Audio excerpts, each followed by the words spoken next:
Hi, I'm Mike Duggan. I've been teaching restorative dentistry for over 32 years now and to over 6,000 dentists.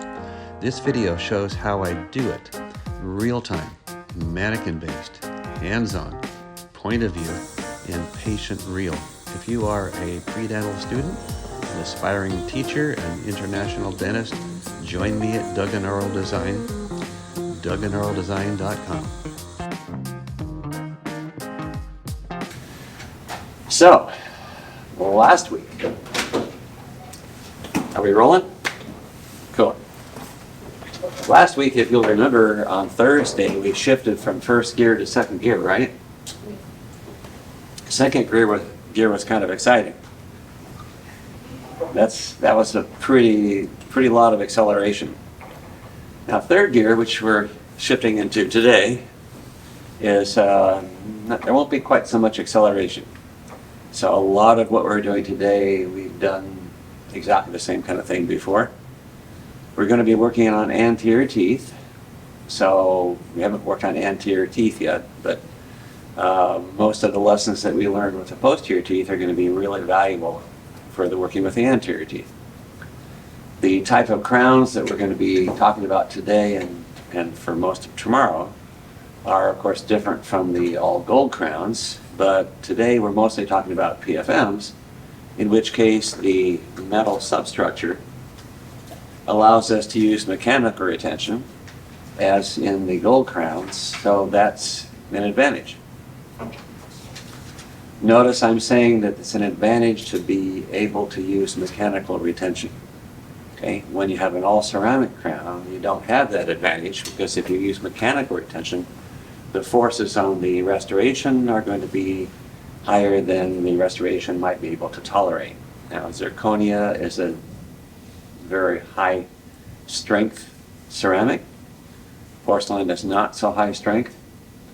Zirconia has issues with regard to appearance, but that's changing. So things change as we go through the years here. So, for example, when zirconia first came out, and of course it was first marketed by mostly as this Bruxer crown, that was a pretty ugly looking crown. You know, it was very opaque, very muddy looking, and just didn't have the kind of appearance that we would ever consider to be using for the anterior teeth. But for posterior teeth and for bridges and for frameworks of bridges, it was strong enough to be able to support that kind of a restoration, so that was pretty good. Now, of course, if we want to do anterior teeth and we want to use zirconia, then we have to change the zirconia somehow. So now they have developed doped zirconia materials that are yttria doped zirconia materials that they're oftentimes marketed as aesthetic zirconia, and they're much more transparent. They have a better look to them. They're not as strong. They're still stronger than porcelain, but they're not as strong as the original undoped zirconia. But those are things that we need to keep in mind. There's lithium disilicate, you know, these kinds of materials. They're different choices that we have for the full ceramics. There are a lot of different choices. So again, we have three different basic choices in terms of crowns. All metal, talking mostly about gold crowns, whether they're full gold or partial veneer gold, or as we're going to see in a couple days, gold onlays. And we have all ceramic crowns, or all porcelain crowns, or the zirconia, or lithium disilicate, or something like that. It's all ceramic, not held on because of mechanical retention. And then we have the combination of the two. So the ceramo metal crowns, porcelain fused to metal crowns, they have the best of both worlds. Okay? So you have the ability to retain them mechanically. We can use porcelain materials that are weaker, but strengthened by the metal substructure, so that the aesthetics of the porcelain are a given and have been known for thousands of years. And we have the choice of, as we've talked about before, where we put the metal and where we put the porcelain. Okay? So we have some choices there. The more choices we have in terms of the type of crown, all metal, all ceramic, or ceramic metal, and with ceramic metal, what part of it is metal and what part of it is ceramic, the more choices we have, the more likely we are to be able to customize our dentistry to the individual needs of the individual tooth, of the individual patient. So that's what we would, of course, like to do. It makes life much more interesting, certainly, if you just do the same crown on everybody every time. First of all, it's never going to be the appropriate choice for everybody. But also, I would find that to be very boring. Okay? So doing the same thing over and over and over is traditionally considered to be boring. So, if you want to have some excitement in your practice, then utilize your skills at planning and figuring things out and finding a solution. Again, I've many times said that in a dental practice, if you're going to be doing a responsible dental practice, every month you should be doing something that you've never done before. Okay? A specific situation and a specific patient requires that you do something that you've never done before. And every year, you should do something that nobody's done before. How does that feel? Get a feeling in your body when I said that? Did you get the feeling, get the sense of, ooh, boy, there's some tingles around over your body? I said, boy, that's the kind of dentist I'd like to be. Okay. It certainly sounds interesting, doesn't it? Okay, well, sometimes you have to figure things out as you go, and you can use some creativity, which is also nice. So in terms of ceramic metal crowns, I've mentioned it before. Remember my 17-year-old patient? A 17-year-old girl that came into my office, and she ground her teeth for whatever stress she had at the age of 17. And of course, you can have stress at 17, because you can have stress at any age, right? Sometimes that stress is taken out on grinding your teeth. Have any of you seen a 6-year-old that grinds their teeth? Sometimes the occlusal surfaces are all cupped out like that. So, ever talk to them? I've had several patients like that. Ever talk to them about what's going on in their life? It's kind of interesting for the most part. In my experience, most of the time when you talk to a 6-year-old that's grinding their teeth and get to know about what's happening in their life, something's wrong between mom and dad. Okay? They got separated, they got divorced, they're yelling and screaming at each other, whatever it is. The kids take it out on themselves. Okay? So, that's the kind of thing that we deal with in dentistry a lot. We think in terms of dealing with the repercussions of that on their teeth, but in reality, if we'd like to serve the patient well, we might be able to help them deal with that whole issue and refer them to somebody that can help them deal with that issue. Whatever causes that kind of stress and anxiety, there are ways to get around that. There are ways to help somebody with that. So, on the website, web-dds.org, there's a chapter on patient anxiety, on fear and phobia. Read it, that might open your eyes. Okay. All right, so before we start talking about anterior teeth, what's come up since last week? We worked on some gold crowns together, some full crowns, some partial veneer crowns. We learned a lot of basic mechanical techniques and actual techniques in terms of doing preps. We reinforced how to make sure that you can control the vertical angle of something. And remember, we talked about the vertical angulation last Monday. In order to see if something's vertical, you have to look this way and this way. And then on Friday, we talked about, okay, we're going to make a groove on both sides of a 3/4 crown. We want to make these grooves with the bird leaning a little bit axially, a little bit lingually. And we have to be able to look and see, how far we're leaning it lingually, and then look from the side with the mirror on the lingual and see how much we're leaning axially and where it is gingivally before we push the burr in and make the groove. So that was a pretty profound sense of vertical angulation, knowing how to check specifically to see if something's vertical or what the vertical angulation is. In class 2, we want to keep the burr vertical when we're working the box as much as we can. There'll always be a little bit of convergence occlusally, facial angling in those boxes, no matter how hard we try to keep that vertical. We don't have to be undercutting, that's for sure. So whether we're keeping something vertical or at least knowing what the vertical angulation of that burr is, we know how to determine how that item, that burr, is angled by looking in two directions. And then in your workbook, you know where I'm going, right? Everybody had a question on their workbook that says, okay, if you want to see if something's vertical, how do you do that? And nobody got it right. Nobody said look in two directions. Okay? So I don't remember anybody that did.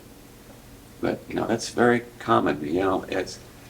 I'm asking you to get into your head a little bit, which I normally don't recommend. I'm asking you to get into your head a little bit and think about, okay, if we have to see if something's vertical, how would we do it? Can we figure out rationally how to do that?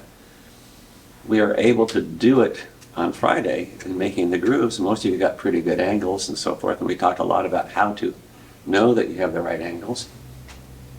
But now take that in a general term, anything that we need to see if it's vertical or see what the vertical angulation is, we've got to look in two directions. It's physics, it's geometry, it's math.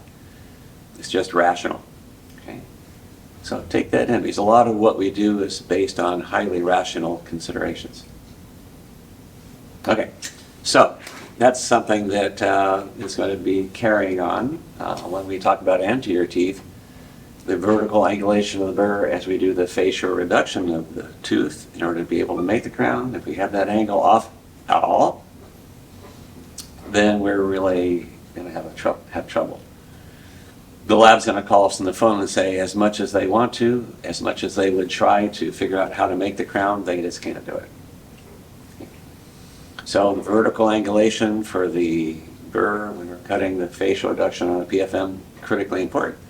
I already talked to you about that student I was working with one time that was doing a PFM on a patient and over-tapered the facial wall by 45 degrees because he's looking the wrong way and cut the pulp chamber in half. Remember that one? Yeah, that's important. But even being much less off than that can still be an important problem. Okay, so those are things that we need to be keeping in mind as we go from last week to this week. Okay, so again, there's lots of skills and techniques and principles that we developed last week that are going to be used today, and that's going to be very helpful for us. A couple of additional things. We do have to deal with the fact that porcelain and ceramics are complicated. Okay? And they should be complicated, because we've already talked about the fact that tooth enamel is complicated. Okay? So what's so complicated about tooth enamel? Rods. Enamel rods, yeah, so it has different physical characteristics in different directions. Okay? Can you name something else that has radically different physical characteristics in different directions? Huh? No, not so much, but you women should know the answer to this much better than the men. Well, men buy the material more often than women do, I think. So what other material is there that has very different physical characteristics in different directions? Crystal. Which crystal? What's the woman's favorite crystal? Diamonds, right? Doesn't have to be your favorite crystal, but that's that old song, "Diamonds Are a Girl's Best Friend," whatever. That goes way back before your time. 30 years before you guys were even born. Anyway, there's a lot of other crystals out there, but diamonds particularly, if you hit them this way, they break. If you hit them this way, you can't possibly break them. We use diamond burrs. Okay? If they shattered, then that would be a big problem. We use them all the time, assuming that they won't. So tooth enamel has that same kind of anisotropic physical behavior. Very cool. But what's even more cool about enamel? We've talked about this too. When we're doing composite restorations, we talk about, the characteristics of enamel, because as we do a composite restoration, how do we choose the composite that matches the tooth when we do a composite restoration? How do we choose the composite? What's important to choose? Shade, opacity, and the shade. Shade, transparency, opacity. So the shade guides, you have a set of shade guides, you can get the shade very easily. But how do you choose the transparency? If you and your lab have a very good working relationship, you might have the lab actually develop a set of transparency guides for you. For porcelains, there's going to be a lot of different transparencies that are available, and you might choose the shade and then choose the transparency with something that he's fired for you or she has fired for you that you can use in the clinic. If you're doing high-end cosmetic dentistry, that might be something you'd really consider doing. So if you want to do high-end cosmetic dentistry, keep that in the back of your mind and get a really good lab and see what you can work together to do. So the transparency, so teeth, when they age, they get more transparent, right? So that's why when you're my age, it's much more difficult to make a crown than it is at your age. If you're doing composite restoration on me, clearly the transparency of the composite has to be chosen wisely if it's visible. And there are, a lot of different manufacturers that make sets of composites. We'll have two different sets, all the shades over here, all the shades over here. One set's a little bit more transparent than the other. They usually call one enamel shade and one dentin shade, that kind of thing. So there are companies that do that. So if you're doing high-end composite restorations, you need to be intimately aware of that and find out what companies have materials that you could use to restore part of teeth on somebody that's a little bit older. Save them some money by not doing a crown, restore the tooth, but have it be looking very natural looking because you've matched the shade and the transparency. Okay, so again, for older people, you want the light to penetrate into the restoration and come back out from the inside, just as the light penetrates into the enamel and comes back out from the inside. So as we've discussed, when light penetrates through enamel, gets to the dentin, bounces off the dentin, comes back out to the enamel, goes into the viewer's eyes, the light is going to make the viewer think that the tooth is fairly yellow. They're going to think it's the shade of the dentin because that's what they see. That's where the color comes from, is the shade of the dentin. For younger people, you can't see the shade of the dentin. So what you see is the light reflecting off the surface of the tooth and then coming back out again. So the opacity makes it look more white, higher value, so forth. Okay. Does that all sound familiar? We've talked about a little bit of that before, but once you start doing porcelain restorations, once you start doing the full tooth in the anterior part of the mouth, those issues become, really, really critical. So it's going to seem like doing a gold crown on a tooth, or even doing a 3/4 gold crown on a tooth, where you don't have to deal with the shade. You got one shade, it's gold, okay? One transparency, it's opaque. Okay, as opposed to doing something that's, much more subtle. That's much more difficult. Okay?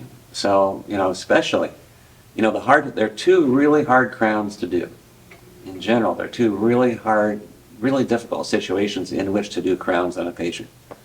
One is one of the maxillary central incisors, just one, on an older person.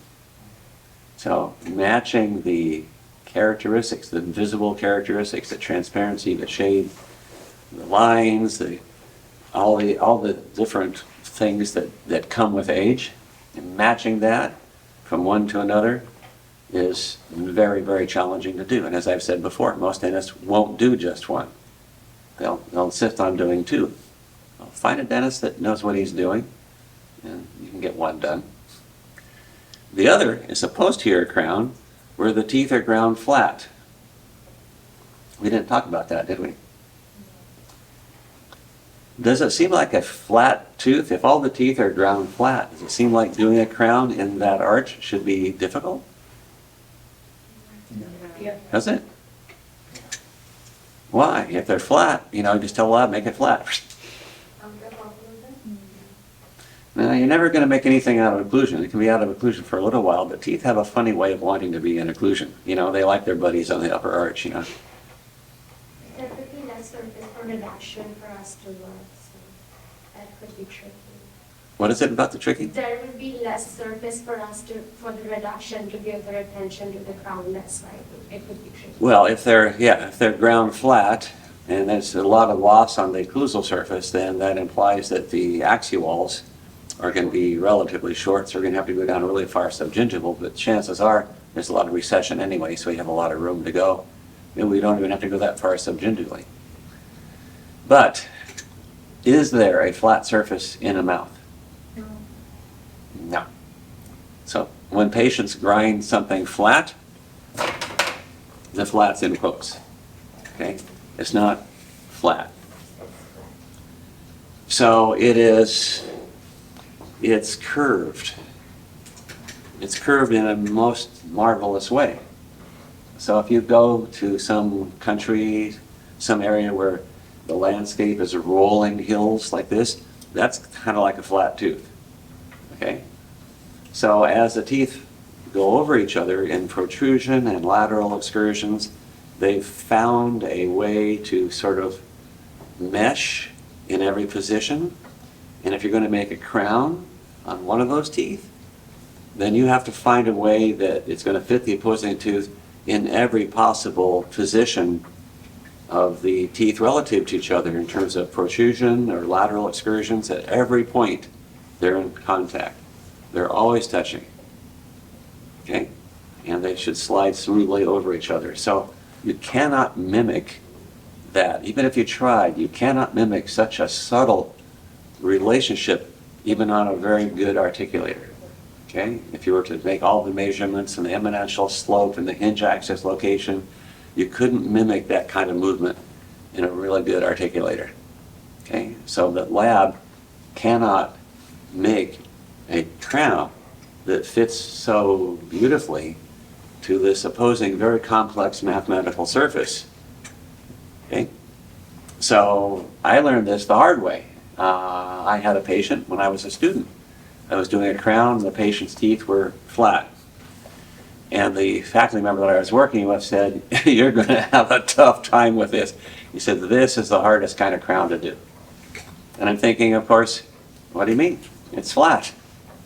He said, "You wait. You wait." So, I did the best I could making the crown, tried to mimic it as much as I could, but then most of the work has to be done in the patient's mouth. Because, of course, the patient is the articulator. The patient is the world's most perfect articulator. Okay? It's the only perfect articulator. You can do all kinds of mechanical things and have these great devices, these articulating devices, and none of them is accurate enough to relate exactly how these teeth are together in all these different positions. So you have to do the last of it in the patient's mouth. And it took me like 2 hours to adjust the occlusion until the patient was comfortable. It was nasty. Okay, just think about it. It's really one big occlusal contact. Okay. So I remember my 17-year-old. So she came in, she ground her cusps off, but her teeth weren't flat, thankfully. She ground her cusps off, and so I knew she was grinding, but she had specific places where there was centric occlusion, and she had specific places where the teeth slid on each other. And so I was able to do a crown for her, which we've talked about before. I was able to do a crown for her where the whole tooth looked like it was porcelain, but there were eccentric contact. I had the lab make it in metal, and where the teeth slid over each other, then I had to make those little areas in metal as well. Okay, so eccentric or left and right excursive movements, it's metal against the opposing tooth instead of porcelain against the opposing tooth. We've already discussed the fact that porcelain is very abrasive, and now we know why, and so forth. Okay, so the abrasivity and how we deal with that and the responsibility we have putting porcelain in somebody's mouth is something we need to take pretty seriously.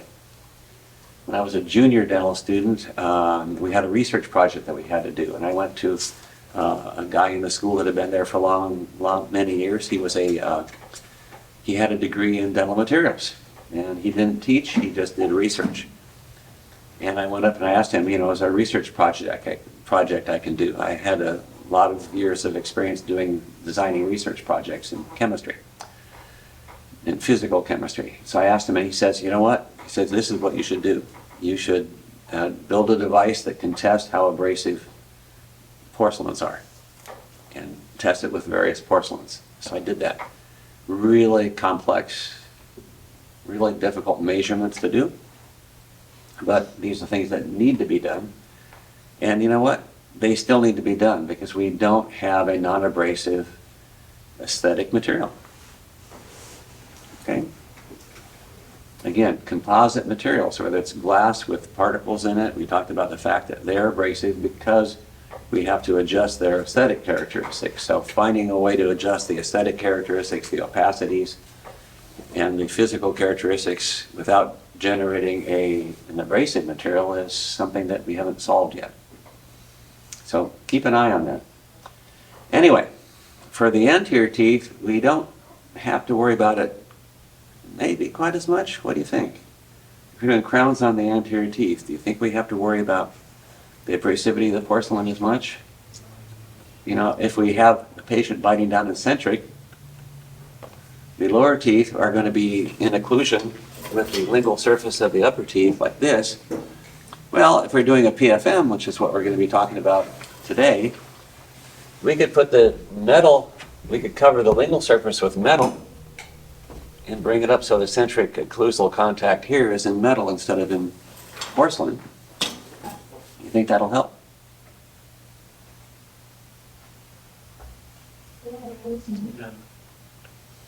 It's easy to think that. It's easy to think that. But let me tell you about a guy I met. I talked to him for 45 seconds. But I formed some very strong opinions. Not just about his personality, but about what his life was like in 45 seconds. How did I do that? Well, I looked at his teeth. His teeth told me a lot. His teeth told me a lot about what his life was like, and what his choices were, and who his dentist was. Okay, so anyway, I was in Laguna Beach. Did anybody get a chance to go to Laguna Beach yet? Oh, thing. I lived there for 1 year. It was a glorious year. But anyway, so try to find a chance to get down there if you're going to stay here after the course. Spend some time on Laguna Beach, especially now because there are 3 major art festivals going on as we speak. Actually, not as we speak. Don't open until a little bit later. But there's some great art down there. Anyway, there are like 100 art galleries. How many art galleries are there in Laguna? Maybe 60? There's over 80. Over 80? Yeah, that's a lot. He used to own one. Yeah. So, yeah. And they have an art museum. Imagine they have 25,000 people that live there, and they have their own art museum. That's quite a glorious place. So, the whole city's based around art. And so the guy I was talking to, I met in an art gallery. That's the only place where you ever meet anybody in Laguna is in an art gallery. And so he is an artist, and he has some of his work being shown. There was another artist that was being, was praised for the evening, but he had some work there. So I was talking with him for, again, 45 seconds. And so the first thing I noticed about him was his teeth. And so his teeth were like Oh, I don't want to see those teeth. But he'd had cosmetic dentistry. My guess is he'd had cosmetic dentistry about 6 or 7 years earlier. So this guy, okay, so from now on, this rest of this, I'm just making up the story. Okay? But it's probably, yeah, it could very well be true. I'm guessing he's about 78 years old, so relatively young. It seems young when you get to somewhere in that age group. And so he seemed to be pretty lively and creative and so forth. And, you know, that's pretty good for a 78-year-old. So anyway, I'm guessing that when he was like 70 or 72, he lost his wife. Okay, or lost his partner, whatever. And so he's lonely.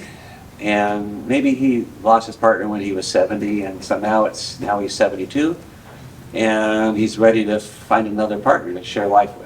And so he really like to find somebody. So he gets on Match.com. Ever heard of Match.com? Okay. There's lots of dating websites out there. There must be hundreds of them by now, but Match.com was one of the very earliest ones. And so now, you know, there must be a dating website for anybody that has more than 3 dogs. You know, very specific, you know, things. But anyway, Match.com was very popular. I'm sure it still is. Anyway, he wanted to put a picture on there of him looking good, and he didn't like his upper teeth. And he just sold a large sculpture for $10,000 cash. Again, I'm making it up, but again, it's all plausible. So he's got $10,000 cash, he wants to fix his teeth, he wants to look good, wants to meet a new wife or whatever. And so he's walking down the street, he sees this sign on this dental office that says Family and Cosmetic Dentistry. So obviously that dentist is an expert in cosmetic dentistry. Right? Because they put the sign up. It says Cosmetic Dentistry. So they must be an expert. Okay, well, we already talked about that. Yeah. If the guy's, you know, moving up the ranks in the AACD, then maybe he is expert. But anyway, how does the average person know? So he makes the assumption that this guy's an expert. So he walks into the office and says, I have $10,000 and I want you to make me look good. So I want to get a good picture so I can find a new mate on Match.com. And the dentist says, oh, I can take care of you for sure. For $10,000, we'll crown 6 through 11. We'll crown the canine to the canine over here. And you're going to be looking great. Okay, so that's what was done. And so when I met him and talked to him for 45 seconds, I saw those 6 crowns. Okay, so how did I know that there were 6 crowns? Because they weren't very good. You know, the dentist probably encouraged him, or he wanted to just look, he just wanted to have a bright, white smile. He wanted to look young again. And, you know, I mean, who doesn't want to look young again, right? Oh, that's right, you guys don't want to. Because if you look young again, you'd be a teen again, right? That'd be a real problem. Okay, so he's 78, wants to look, or 72 at the time, he wants to look young again. So he wants these really white, opaque looking teeth, and of course that looks tremendously unnatural. If they don't have some relationship to the other teeth that you can see, then all it does is makes you look like you're trying too hard. Okay, so that's a bad look, and the dentist should have helped him with that.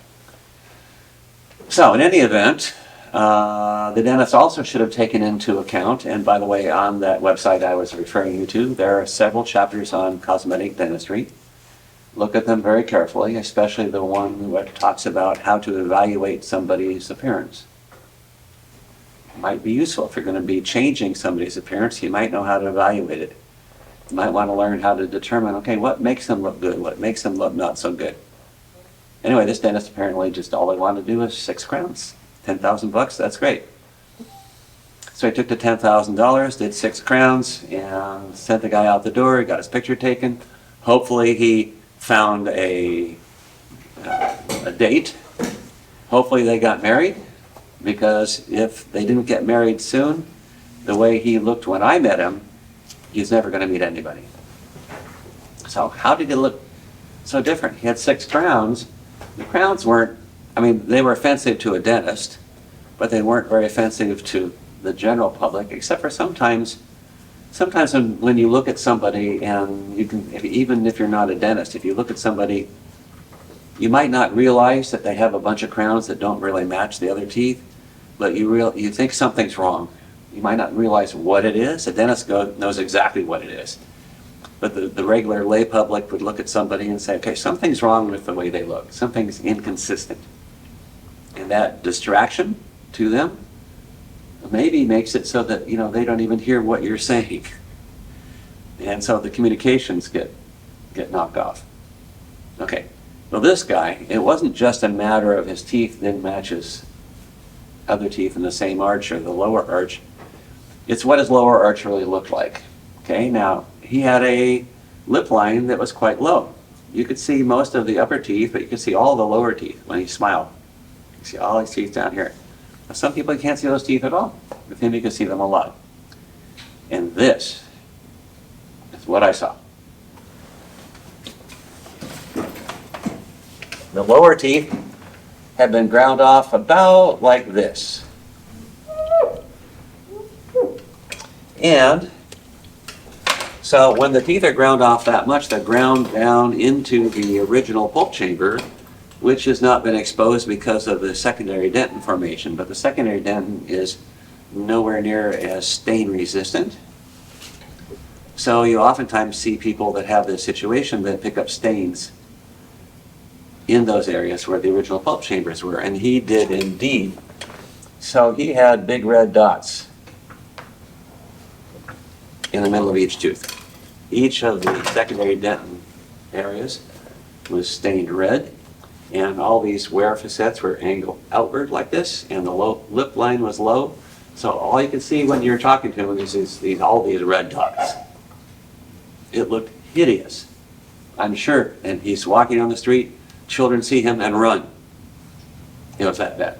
So I was saying, hopefully he found a date and they got along well and they got married, because he's not looking like a very pleasant person right now.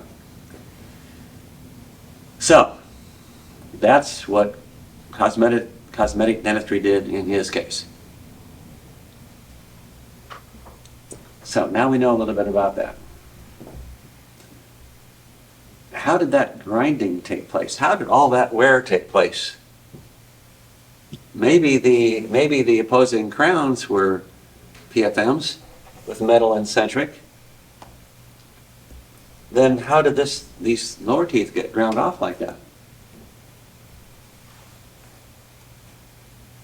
Okay, teeth get ground, the anterior teeth get ground off in protrusion.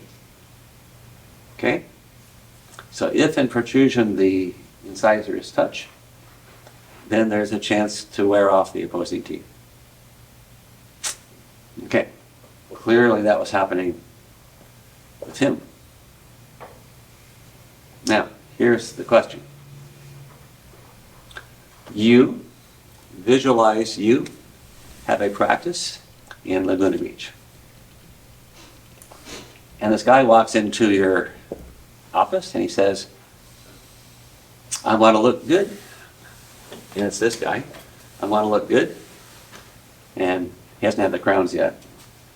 He says, I want to get online, want to do some dating, I've got $10,000 cash, and I want you to make me look good. You're a cosmetic dentist, I want you to make me look good. Okay, as a dentist, you're the dentist now. What would you do? I know, the first thing you're going to do is take the $10,000. It's cash, right? Sign something. Obviously, sign a receipt, give them a receipt. You got the money. All right. Realistically, that's what you might do. But as far as what you're going to actually do for him, this guy did it the wrong way. This guy just crowned the upper teeth and didn't think anything of it. What would you do differently? This is where the rubber meets the road. You know that expression? You're driving in the car and rubber tires. It's, Chain, vertical, huh? vertical occlusion, it just because he has a lower lip line, you said. Uh-huh. So we might need to increase overbite. Okay, you want to increase it? The vertical overlap? No, I mean decrease, Decrease. yeah. Okay, how are you going to do that? Uh, You gonna take them out of occlusion? It's very important to take pre-op photographs so that we understand that how the lip line, like the lip line is, how is it resting, so that then we can, treatment plan accordingly. Okay, so you know the lip line's low, Yeah, you know you got a problem. yeah. Now we got to figure out how to deal with that problem. So you've done your homework, you've evaluated the situation. There's more to evaluate than that, though.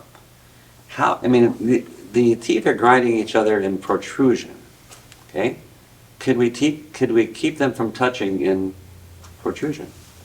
Need to raise the whole bite. It's a full mouth, we have a feeding problem. Well, you want to increase vertical dimension. I don't know what his vertical dimension really was, whether it was collapsed or not. But, increasing the whole vertical dimension, that's one thing, but it all depends on how you're treating the anterior teeth. Are they in centric occlusion? Do they touch in protrusion? That's a more important point than, if you can achieve that without increasing all the VDO. we need to increase Of the course, overcheck. you've got $10,000, you're talking about a $80,000 case, right? Don't think he's gonna go for that. He just might go down the street and see what somebody else says. Cosmetic and family dentistry. Yeah, another cosmetic and family dentist, right? I was just saying so we need to increase overjet, right, in that case. Well, how are you gonna do that? You're gonna make them look a lot different. If you increase the overjet, move the maxillary teeth outward, now the lip is being pushed out. Now his profile looks totally different. Has to. That might not look good either. So again, everything we do with the teeth affects something about the appearance, and it can be the appearance of just the shape of the lips and so forth. We would like to be able to keep the anterior teeth from contacting in protrusive movement. Putting a stop on a lower anterior, I mean, Relieving the. So a stop. I'm not sure what a stop is. You're thinking in the right way mechanically. How do you keep the anterior teeth from touching in protrusion? putting a composite on Where? inside the surfaces or Of what? Lower anterior, Which ones? canine to canine.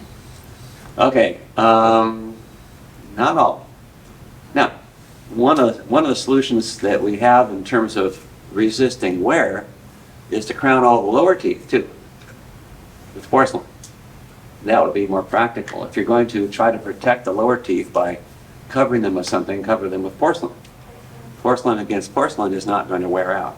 By the way, zirconia against zirconia, not such a good thing in those situations. I've been reading about that. There's more fracture possible. The porcelain against porcelain, if you do a full mouth reconstruction, it's all porcelain against all porcelain. But you could just do the anterior 6 through 11, 22 through 27, all porcelain. Now, that would work. You're still going to be touching in protrusion, possibly, probably, maybe, maybe not. You have to think about that. But certainly, if there is any touching, it's not going to damage the opposing porcelain. Okay? But you're going to have to tell the patient, okay, I appreciate your $10,000. Give me another $10,000. Okay? Or I'll tell you what, I'll give you a special deal. Just give me 8 more and I'll do all 12 crowns. Okay. So he's going to be going down the street looking for somebody else that can do it for cheaper. But of course the important thing is that you teach the patient what's the issue, what's going on, what is it that we need to Yeah. to be careful about. You know, if we do this wrong, how could you end up? This would be interesting. Maybe you had a patient like this with red dots come in last year and you took pictures and you made a little picture book. And now this new patient comes in, he's an artist, he's got $10,000 and a whole bit. And you show him the picture book, he says, you know, if we don't do this quite right, if we just put crowns up here, you're gonna end up looking like this guy. You're gonna say, oh man. So you show him a picture of somebody with red dots, and how soon do you think he's gonna forget that? You think he's ever gonna forget that picture? It's embedded in his mind. I wouldn't even tell you a picture my sister showed me one time. I wouldn't even tell you about it at all. But I've never gotten it out of my mind. It's been like 50 years. There are things like that, you know. You know, get a visual image and you just can't forget it. Now, on the other hand, I have a visual image of a work of art I saw when I was a kid that's never left my mind. That's one of the wonderful things about art. That when it's offensive, you want it to leave your mind, and sometimes they just don't. Red dot guy, he's not going to, you know. Show this guy a picture of the red dot guy and say, okay, if we don't do this right, this is what's going to happen. You could almost tell him you're going to do a $20,000 case. He's going to go down the street. He's going to talk to another guy down the street. The other guy's going to say, oh, no, we can just do it for $10,000. In fact, I'll do it for $9,000. And your patient is waiting for the other dentist to talk to him about, okay, well, what are all the problems that could happen? What about this red dot syndrome? You know, what about wear to the opposing teeth? Are you going to say anything about that? And the dentist doesn't say anything about that. So then he's back to you. Maybe you've educated him. But could we do it for less than 20? Could we do something that's going to protect the incisors, the lower incisors? That's not going to cost him too much. It could be effective. How do we keep the anterior teeth from touching in protrusion? Relieving the contact point. We can relieve the contact points, but they'll be back. Yeah. Like I said, they like each other. You know, they'll be back. Hey, you know, where's my buddy down there? Come on back. So, what about the canines? What's their job? Disclusion. Yeah. Guidance is one word. Disclusion is a very important word. So left and right, you know, we get group function when the canines are ground off. So that's when you get lateral excursive contacts in the posterior teeth. And we might be able to, if the canines are in the right place and have the right shape relative to each other, all four of them, we might be able to get anterior disclusion by canine disclusion in the anterior teeth and protrusion. So maybe we can do that. So what we might do is take composite, build up all four of the canines and get the right shape, and then study how he moves his jaw and how comfortable he is with anterior guidance built back in again. And if he's comfortable with that, doesn't change centric, doesn't change the occlusion, doesn't change the vertical dimension, but changes the excursive movements. Okay? And so if we can alter that in such a way that he's not hitting in protrusion, then we just do 8 crowns instead of 6. You tell him we're going to charge him $12,000, that's $2,000 extra. That's manageable, and that's probably he's going to go for that in a heartbeat as long as you've educated him well. Okay? So that could have been done, but the dentist just wanted to get the crowns done and get him out the door, and then he walked right in, went out right the door, walked into an art gallery, and there he was, in all of his red dotted glory. So, you know, that's the kind of thing that, as dentists, we can cause. Okay? That was a very bad service to the patient. I don't think there was much consideration done to the cosmetic result that was ultimately going to happen. So, you know, cosmetic dentistry, there's cosmetic dentistry in the moment. There's cosmetic dentistry as we go toward the future, and we'd like to be able to have them both satisfying as far as the patient's concerned. Okay, so let's talk about a woman that came to me. She was about 62. I saw her only as a consultant. She is like a second opinion. So I didn't have a practice at the time. She came to me as outside. And so, she wanted some help because her dentist had recommended that something be done, and she didn't, she was questioning the dentist's opinion. So she wanted a second opinion. That's a very cool thing. So I'll show you what her situation was.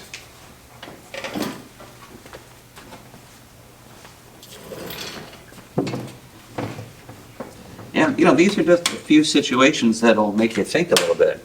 But, basically every patient that walks through the door, you should be thinking a little bit. Okay, there's always a lot more there than you really see at first. Okay, so she came in and her maxillary incisors had been ground edge to edge by the mandibular incisors.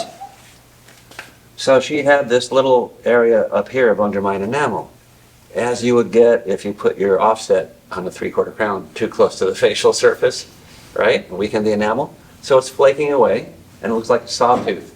Each tooth looked like a little sawtooth across the anteriors. Okay, and so her dentist had made a specific suggestion, but she had walked into the dentist saying, okay, could you just polish off those rough edges? And I thought, that's a reasonable request. And the dentist says, no. He said, we can do something much better than that. So he could have polished off, as you know, could have polished off those rough edges for a few $100, and she's out the door and she would have been happy. Now, what was making her unhappy? Well, she was a consultant and did a lot of workshops in corporate settings for the corporate employees to help them in terms of their communications and so forth. She's a professional presenter, and of course she doesn't want to look stressed because it's all about avoiding stress in the workplace or what have you.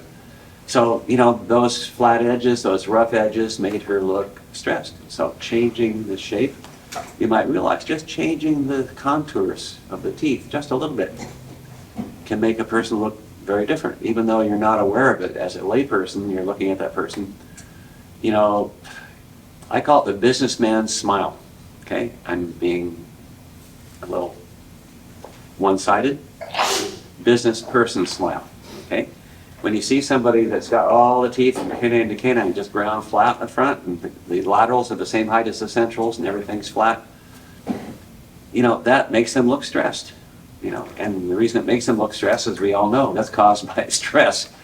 So if the dentist were to recontour the teeth, just put some corners back on and get a little bit more of a softer shape, that'd be a whole different thing, a whole different look to the viewer. So again, that's what cosmetic dentistry is about, is, avoiding making these subliminal kinds of impressions by your dentition on people that don't know any better, but assume certain things about you because of that. So she was concerned about that, and she should well have been, because I saw her with those rough edges and it did not look cool. So he said, no, I can't do that. What I want to do is I want to rebuild these incisal edges with composite. Now, of course, you can't do that, right? Because if he rebuilds the incisal edges with composite, the teeth, they'll all be hitting high in occlusions. You'll be sitting edge to edge. So I'm guessing that he took an Invisalign or clear aligner course some weekend before that, and they had taught him how to sell cases. So he said, okay, this is really cool. I can't do the composite class 6s unless I tip the teeth out this way. So I should do that, and I can do that using Invisalign. I can charge you $6,000. Cool. So he recommends that. Now, the other thing you need to know is that all of her life, maybe this dentist didn't know this, but I would suspect she would have told him, but she told me. She said all of her life she'd had these spaces between her upper anterior teeth, all these diastema, and she hated them. Again, They give you a certain appearance that, may reflect on how you are emotionally or who knows what. But it creates an impression on other people. So she hated those all her life. Now, when she was 57, they magically disappeared. They spontaneously disappeared. All the diastemas closed up. First of all, how did that happen? Now, picture yourself, she's in the chair, you're the dentist, and she's telling you these things. And you need to be figuring out, okay, what's going on here? Because you would like to pass judgment on this other dentist if you're consulting. And, she needs your help to understand what the issues are, or what the issues may be with what he's recommending that he do. So what's going on? Where'd the diastemas go? It's the lateral drift of the teeth that happens when the patient ages and their condyle grows. Okay, but mesial drift on the anterior teeth isn't really going to happen. Mesial drift on the posterior teeth, certainly. So teeth are going to tip mesially, like we said, that situation we were talking about where there's a crown I did on the first molar, and the tooth had been decayed, the adjacent tooth tipped into it, had to make the crown in relationship to that. So we've talked about that a little bit, but how many people do you see with diastemas on the anterior teeth where they just there forever? Okay? There doesn't tend to be this kind of mesial drift for the anterior teeth. So if they're not moving mesially, how did the diastemas go away? You have enough information to figure it out. This trauma from occlusion causes the bone loss, which causes the tooth to move Move where? laterally, initially. Oh, no, still not moving laterally. Huh? They move more lingually. Okay, so if they move lingually, the circumference of the arch gets less, and the teeth, now the diastemas have to go away in order for that to happen. But how do they move lingually? They typically, teeth don't do that, right? We have forces. The lip force tends to push them lingually, but the occlusal forces tend to push them out facially. So that balance means they don't tend to move. How do they move? Ortho treatment. Huh? Ortho treatment. No. What allowed them to move lingually? The force has always been there. All of her life there's been the lip force tending to push them lingually. But what allowed them to move finally? What finally allowed them to start moving lingually? Bone loss. Huh? Because of the musculature of the lip with age. The lower teeth, What about them? they got abraded, so there's a little bit more space. It's the attrition. Okay? Once you started getting enough wear on those incisal edges, then the upper teeth started to drift lingually. Okay? And so that decreased the circumference. Okay? And it was all because of the attrition. So that's kind of cool. Now what do you think about the dentist's suggestion? He wants to dip them all back buccally so he can do the composite class 6s, right? What's going to happen? Fast. All the asses are coming back. Is she going to be happy? No. She was happy. And when she was 57, she got happy when they went away, finally. Her whole life she's waiting for that. Now he's going to tip them back out again, and all her diastemas are going to be out. She's going to be really unhappy. So what do you think he's going to recommend at that point? How can he fix the diastemas? Oh, man, that's right, now we need to, Veneers. probably he's going to recommend porcelain veneers. Okay? And once you do the porcelain veneers, the porcelain's going to cover the entire incisal edge. And now we're going to have porcelain in occlusion with the mandibular teeth. She's grinding her teeth edge to edge. So that's a perfect setup for doing lots of damage to the posterior, to the lower anterior teeth. And so, who knows what's going to happen then? There's probably something like red dot syndrome.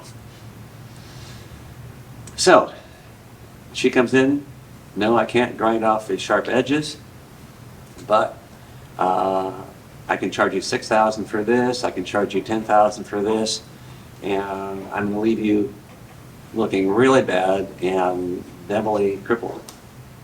Okay, because you're gonna be grinding away your opposing teeth like crazy. So not such a good thing. So what would you do? Probably just grind off the ugly looking, reshape the enamel that's there as much as you can. But there's not a whole lot you can do without getting into that kind of a big mess. I have a question. Can we grind off more buccal surface, the incisor buccal area of the lower and the lingual area of the Oh, you can always separate the teeth. to again, So like I said, edge to edge, in contact, a little bit in more harmonious speech. yeah, if they touch in protrusion, they will grind in protrusion. So again, remember, when you have anything that's abrasive, you know, it's going to wear away the opposing tooth, and the opposing tooth is not going to just stay worn away. It's going to keep erupting. You know, as it wears, it's going to keep moving down into the crown. Again, we can have a tooth super erupting into a porcelain crown if we don't have the situation judged correctly. So again, the bottom line is porcelain is a big responsibility. If we're going to put porcelain in somebody's mouth, you know, we better know what we're doing. Don't take it lightly.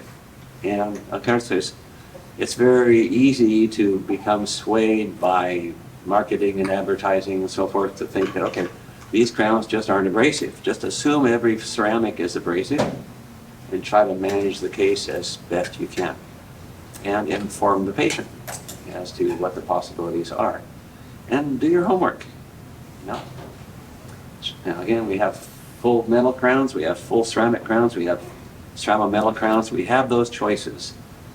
And in each case, one of those choices is going to be better than the others.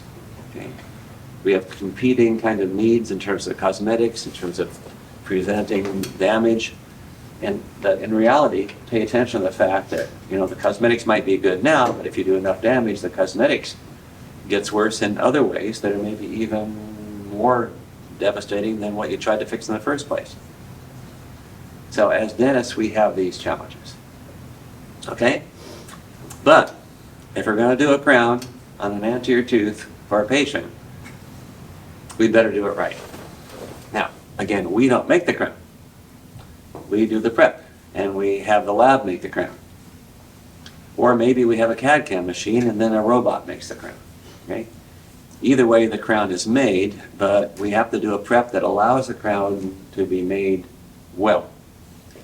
And especially if we have to have enough transparent porcelain to use to make the crown, because all the other teeth enamel is more transparent, then we need to have enough reduction so that we can put enough porcelain on that surface, whether it's got a metal substructure underneath it, metal coping, or whether there's no metal coping, it's all ceramic. We have to have the ability of the light to penetrate into the porcelain enough so that when it comes back out, it looks like the natural way that light goes in and out of the adjacent teeth. Okay, so we have to be very insightful about that. So again, it's not just shade, it's transparency, but it all boils down to reduction and how we communicate to the lab. So if we have a lab technician that, if we have a lab that has like one or two technicians, and you get to know one of those technicians really well, and they get to realize your motivations for doing a good job on your patients, and they see your impressions come in, and all the margins are always there, you know, you're going to have somebody on your side. Okay? Lab technicians these days basically hate all dentists. But then when there's a dentist comes along that really knows what they're doing and obviously cares to do a good job, they're going to love you, and they're going to move heaven and earth to do what you want to have done for your particular patients. Okay? But it starts with doing a good prep, and then it starts with communicating well to the lab. So it may very well be that when you do a complex crown situation for an anterior tooth for a patient, and you just started your practice, you just started working with a new lab technician, Talk to them a lot first, get to know them. But then when you send them the case or have them come to your office and look at the case, look at the patient, look at the tooth and make some notes about, they know what kind of porcelain that should be used in different areas, how transparency the porcelain should be used in different areas. So they're going to be much more sophisticated than just looking at shades. They're going to be looking at specific porcelain and their transparencies. And then you want them to teach you. You don't want them to have to come to your office all the time to look at these cases. You want to be able to specify on the lab slip exactly what it is that, what porcelain you want them to use in different areas. Okay? So if you're into doing good cosmetic dentistry, and there's a lot of money to be made in cosmetic dentistry, but it shouldn't be made unless you're doing it right. If you're interested in doing it right, in good communication to the lab technician, that's of primary importance, okay? You're hiring an artist to work on your canvas, okay? Don't give him a sheet of toilet paper. Give him a nice piece of canvas, all stretched out, nice and smooth and covered with stuff, and then he can do his art, okay? But, respect them and they'll respect you. Okay, but you've got to do a good prep. So let's talk about how to do that. First of all, though, any questions about anything having to do with ceramics? Not teacups, teeth. I used to have a couple of rice bowls. They were really, really beautiful porcelain. They were 1,000 years old. Found them at an antique shop one time. They were like 1,000 years old, and they were so gorgeous. Really, really beautiful. So, people have been working in ceramics for a lot longer than that and doing just remarkable things. Okay, so get one of those guys as your ceramicist. He's not your lab tech, he's your ceramicist. Okay? Make all your crowns and make you a nice set of teacups too. Okay, any questions about anything? Abrasion, wear, whatever? Clear? All right, let's talk about how to do the prep. Okay, so when we do a PFM prep, which is sort of what we're going to be talking about today, there's some specific things that we need to make sure we get right. If we don't get them right, it's a disaster. Okay. Of course, the first thing you need to get right is the choice of what you're doing.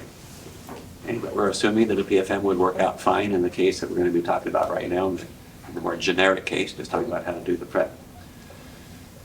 So we need to make sure that we've reduced the facial surface enough. And we need to have a way of determining that we have reduced it enough. So we need to have certain things that we look at to see, if we do this like this, and this like this, and this like this, then it's reduced enough. So there's specific things that we need to evaluate as we do it and after we finish it to make sure that the lab can actually make a crown for that patient that's going to serve them well. Okay, but facial reduction is the key. All right. So I'll get rid of my consultant case.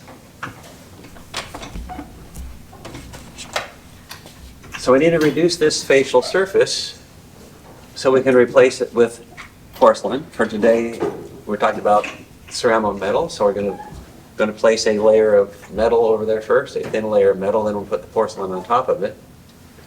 Tomorrow we'll talk about all ceramic crowns, where we're not going to have the metal underneath, we're just going to put all ceramic on there. Okay. By the way, did you know that, when were PFMs invented? You know? I believe the original patent was 1952. I may be wrong about that, but that sort of sticks in the back of my mind, and I've been saying that for years. Maybe it's not really true, but it was a long time ago. And why were PFMs invented? They were really hard to invent. Can you imagine how hard it is to find an alloy that matches a particular formulation of a ceramic so they actually stick together? Think about the ceramic is going to be expanding and contracting with hot and cold temperatures, as will the metal. And they have to be similar enough so they don't break apart. Just like we had to find composites that expanded and contracted less so they were more compatible with the thermal expansion coefficient of the tooth structure. Okay, well certainly it's the same thing with having ceramic on metal. they were really hard to invent. You know, some people put in thousands and thousands of tries, thousands and thousands of experiments before they found the right combination of things that worked. Why were they so motivated? Hmm? Aesthetic. But put it in the context of history. Not just the color. It was 1952. Were they motivated because they're finally being able to make ceramic crowns for anterior teeth for the first time?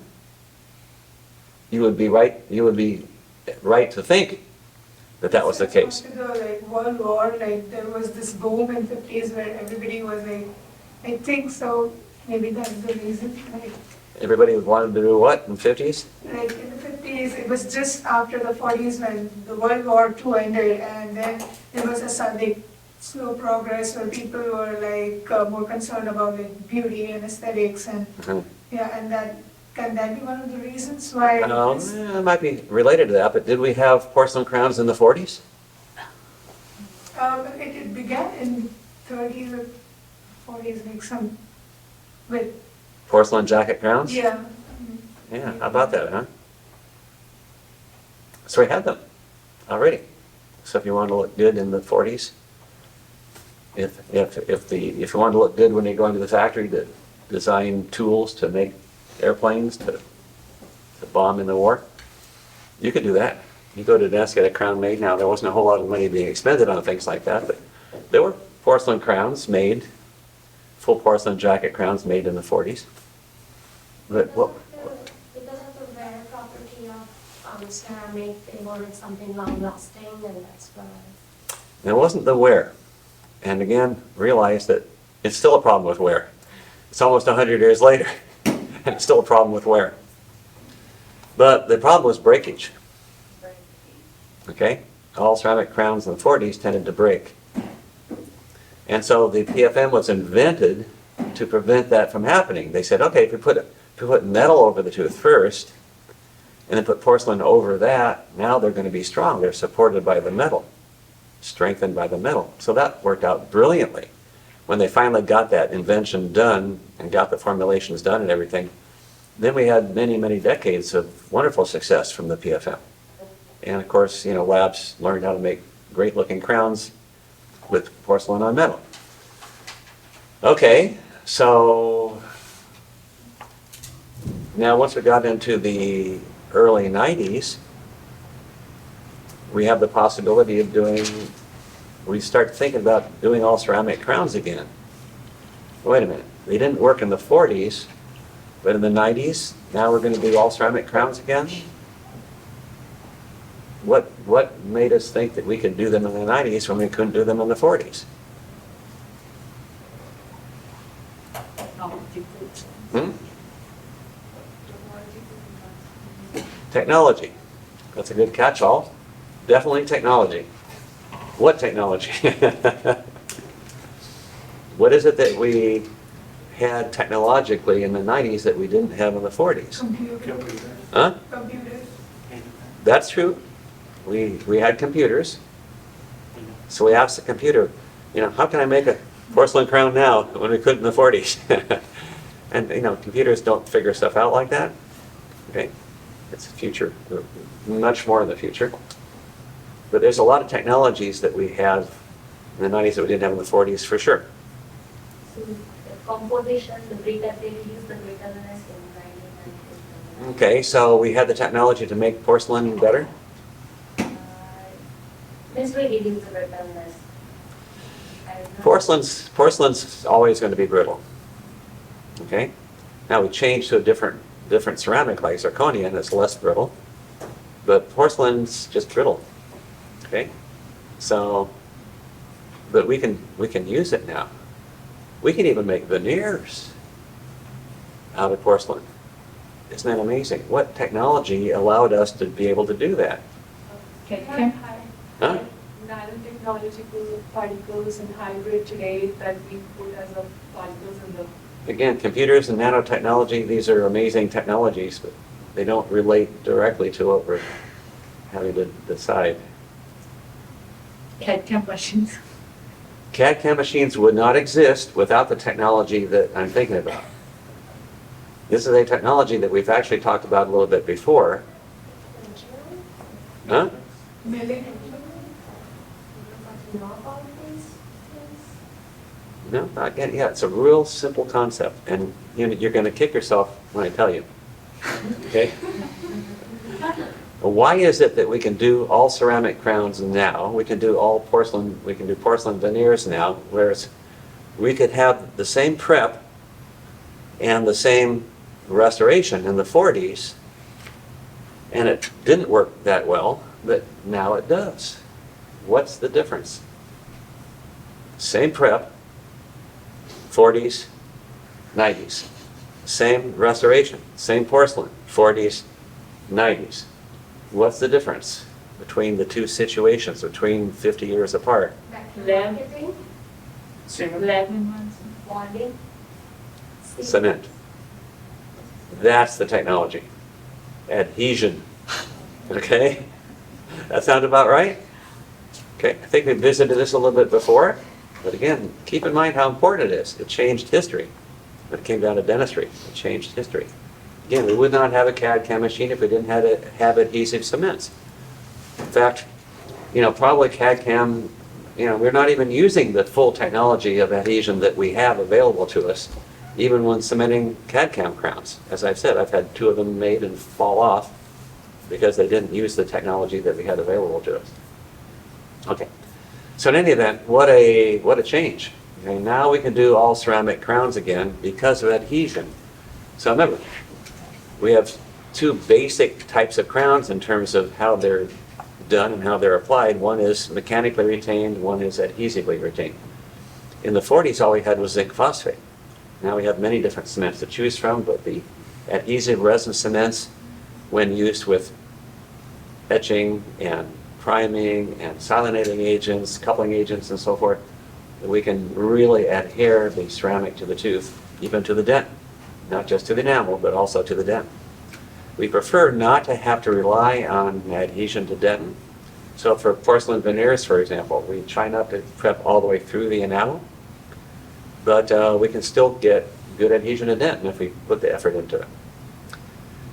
Okay, so that's a pretty critical part of what we need to keep in mind. So for tomorrow, of course, adhesion is what it's all about. For today, it's a PFM, it's mechanical retention. So, if we have 10 or 12 degrees convergence, we're fine. We still have to have some wall heights and so forth. But it's a little bit, the prep's going to be just very slightly different between the PFM and the full ceramic. The amount of reduction is going to be about the same, but we'll go over the differences in detail tomorrow. But we've got to reduce the facial surface. When we reduce the facial surface, we have to make a form of the margin that's appropriate. So traditionally, PFMs have been made with a shoulder bevel margin. So I'm going to make it upside down because it's easier to draw. So here's the margin and there's the shoulder bevel, like this. So here's the axial wall that we're reducing. We're going to reduce it like this. We have some taper that we're going to be choosing later on. But we're going to make a shoulder bevel margin. We are going to make the coping. The coping is going to come down the surface like this. And since porcelain is weak, we don't want to have the angle of porcelain at the margin too low angle. So we're going to bring metal all the way to out here like this.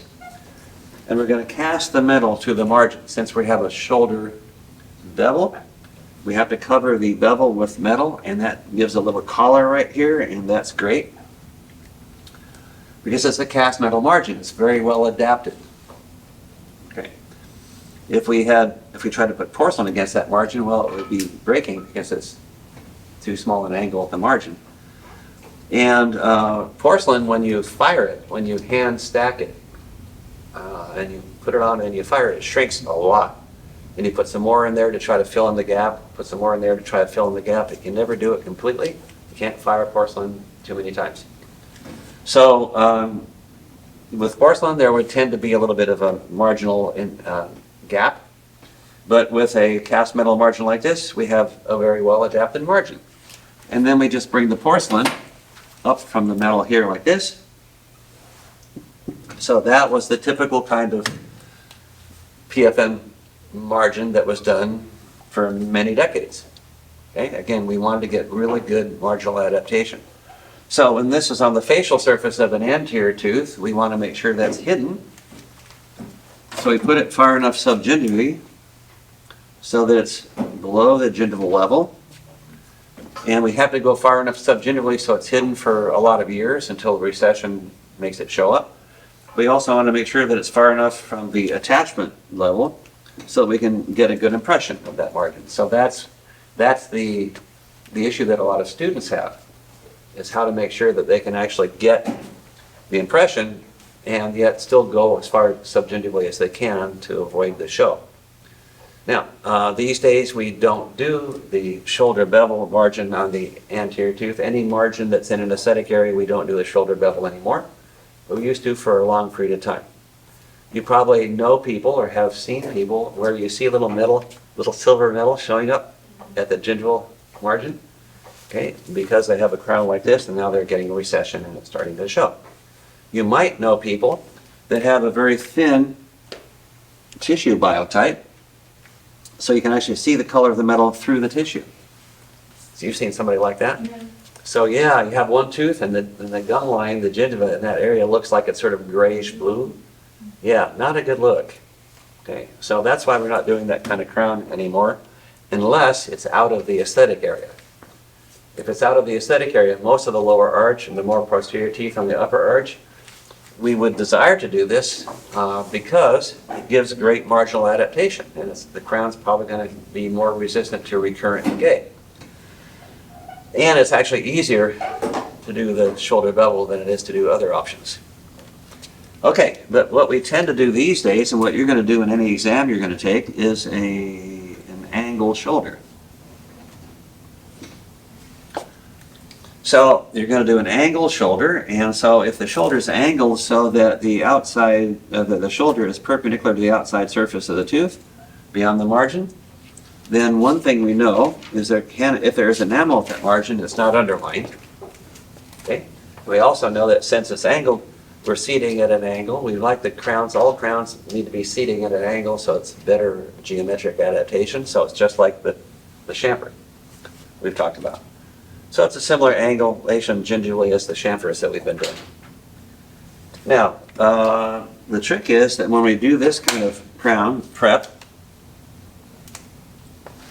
the metal coping for the PFM is going to come down the axial wall like this, and we're going to bring it to the margin, but we're going to let it disappear right at the margin. It's called a zero metal margin. So it's an angled shoulder with a coping that's a zero metal margin. So the porcelain comes up from about right here, and you know, it depends on the lab. It's very tricky to get that, so it's not seen at all. Okay, there's always going to be something showing. It might be a black line, but at least it's not a big silvery area like this. But again, we're going to try to put it as far as we can subgingival. It's not going to show through the tissue if the tissue is thin. So it has some advantages. It's not, the marginal adaptation isn't as good as what we have over here for the shoulder bevel. It's a cast metal margin. But it's better than an all ceramic margin. Okay?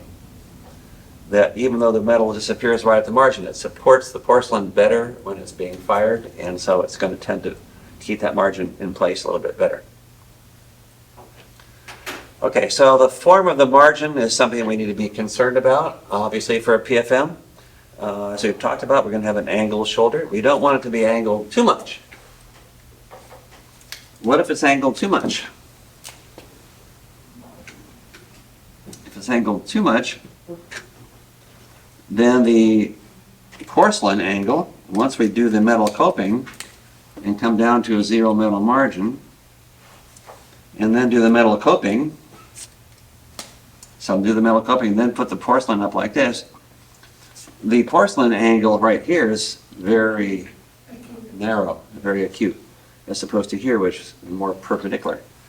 So porcelain, we always want porcelain to have a 90-degree bulk at any margin, and we're going to do that with any ceramic. Okay?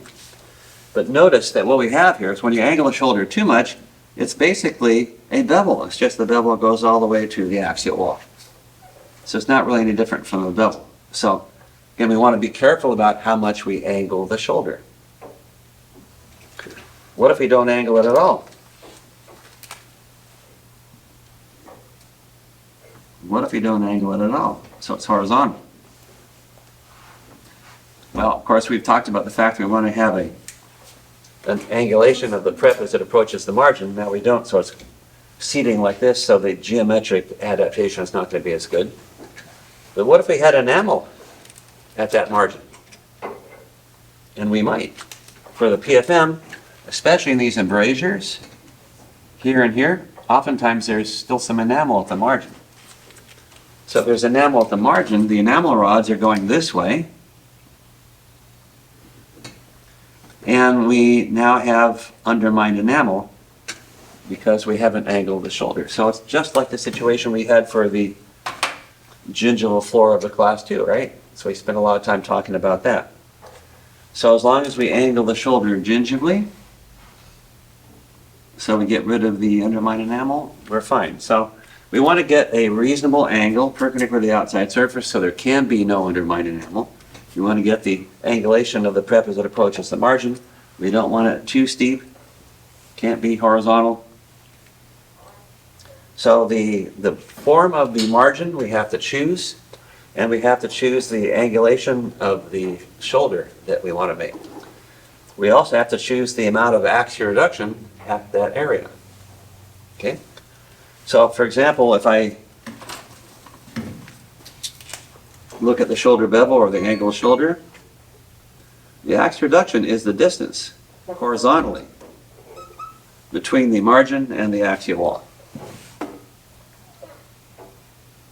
A lot of people get confused about this. A lot of times people think, okay, I want to have a shoulder that's 1 millimeter wide. That's where you start to get in trouble. So if I think, okay, I want a shoulder that's 1 millimeter wide, so maybe my axial reduction is only 0.5 millimeter.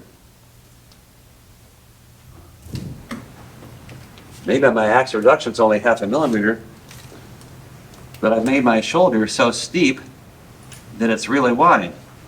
So here's the axial reduction. But when I make the shoulder that steep, it gets wider. So I think if I want 1 millimeter width, all I have to do is make it steeper. But the amount of axial reduction I have here is only 0.5. That's a big problem. We can't get enough porcelain on that surface.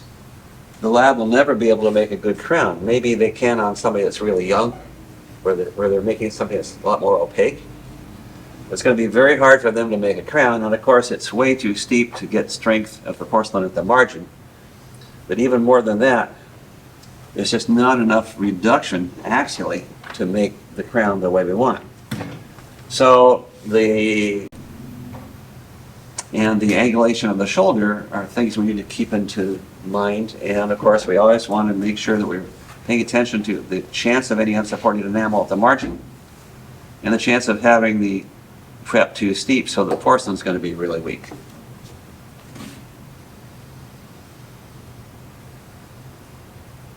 So I'll give you a clinical example of why this is really important, especially when it comes to having the shoulder horizontal. So I talked about these two areas right here, and if we make and there may be some enamel still at those margins, and if we don't angle the shoulder at all, we end up with undermined enamel at the margins. Now if we have undermined enamel at the margins, we take an impression, the crown's made, so the crown matches the margin that we prep, but if it's undermined enamel at the margin, the enamel chips away, and the crown is still where it was. So now, we might have the prep might have a margin that looks like this originally, And the crown's made to fit the margin very accurately. And then the enamel starts chipping away, and we get these gaps along that margin in this area here. Now, I've seen that a lot of times. I've seen that with students that do a PFM prep and get some other faculty member to sign it off. You know, the faculty member of the year who signs everything, signs it off saying, okay, that's fine, no problem, you know, that's good enough. And then they get the crown made, they bring the crown back, they put the crown on the patient, and then when I'm on covering the clinic, then I look at the margin and I see this, I see, the enamel's chipping away. Oh, they didn't angle the shoulder. So it's chipping away. So now there's an open margin here and here, and it's going to get nothing but worse with time. So I have to tell the patient, I have to tell the student, you should have angled the shoulder. You left it horizontal instead of angling it, and now we got a problem. So you're going to have to, in fact, give me a burr. Now I'll angle the shoulder for them in the patient's mouth, and then I say, okay, now make a new crown. No other way to do it. Do students like that? No. No, they don't like that at all. They would rather just cement it. But, if you look at it and say, that's not serving the patient well, so let's not cement that. Let's do something that's going to be a lot better. So anyway, pay attention to that. On your plastic teeth, if you bring your shoulder up into this area and it's horizontal, and I'm going to test it the same way we test for ski jumps. I'm going to take the ball burnisher, I'm going to slide it down the wall. If it stops, it's horizontal. If it slides off, it's angled. If it stops, it's horizontal. Under my enamel, I go to come out to the edge, I push on the plastic on your typing out tooth at that edge, and it fractures off the plastic. Well, that's a problem. So that would be the same type of problem that we have in the patients. So those are all things that we have to be paying attention to. Okay, so the appropriate angulation of the shoulder is important. The amount of axial reduction at the shoulder is important. And sometimes we get confused about the two. The amount of axial reduction has nothing to do with the width of the shoulder. Okay? Some people try to make the shoulder 1 millimeter wide, and that's a big no-no. Okay? We have to get the right angle, we have to get the right axial reduction. Now, how do we measure the axial reduction? We want to measure it horizontally between the margin and the axial wall. So how do we do that? How do we actually measure this distance from here to here? The shoulder could be angled at various angles. We still have to be able to measure the horizontal distance between the margin and the axial wall. So the way to do this is to look down the wall. So here's my eyeball up here. I'm looking down the wall, and the effects of the angulation of the shoulder cancel out. I'm looking down the wall, all I can see is this horizontal distances. So I can see the horizontal distance from the margin to the axial wall. I take a ball burnisher and I put it here. And I can see, if it's a 1 millimeter ball burnisher, I can see that it just covers the shoulder. I've got a 1 millimeter shoulder. I have 1 millimeter axial reduction at the shoulder. It's not 1 millimeter width of the shoulder, it's 1 millimeter axial reduction at the shoulder. Really important to distinguish. If I look over here, look down the wall there, put the ball burnisher over there, the ball burnisher is going to be twice the size of the shoulder, so I know my axial reduction is only 0.5. So that gives me a much more accurate and much more useful story. If somebody's saying, oh, my shoulder is 1 millimeter wide, because they're not looking at it down the wall, they're looking at it from the outside, they say, oh, it looks like it's wide enough. Well, it's only wide because it's really steep. So you got a horrible problem because it's steep, and you have a horrible problem because you don't have anywhere near enough axial reduction. You can change the width of the shoulder by making it steeper and steeper, but it doesn't change the position of the axial wall. Make sense? Do we check it with the small end of the ball burnisher or The 1 millimeter end. Okay. With small end. Yep. But then again, whatever you have that you know how wide it is, you can check with that. Okay? All right, so when we evaluate our facial reduction on our PFM prep, we're going to be looking for certain things. So the evaluation.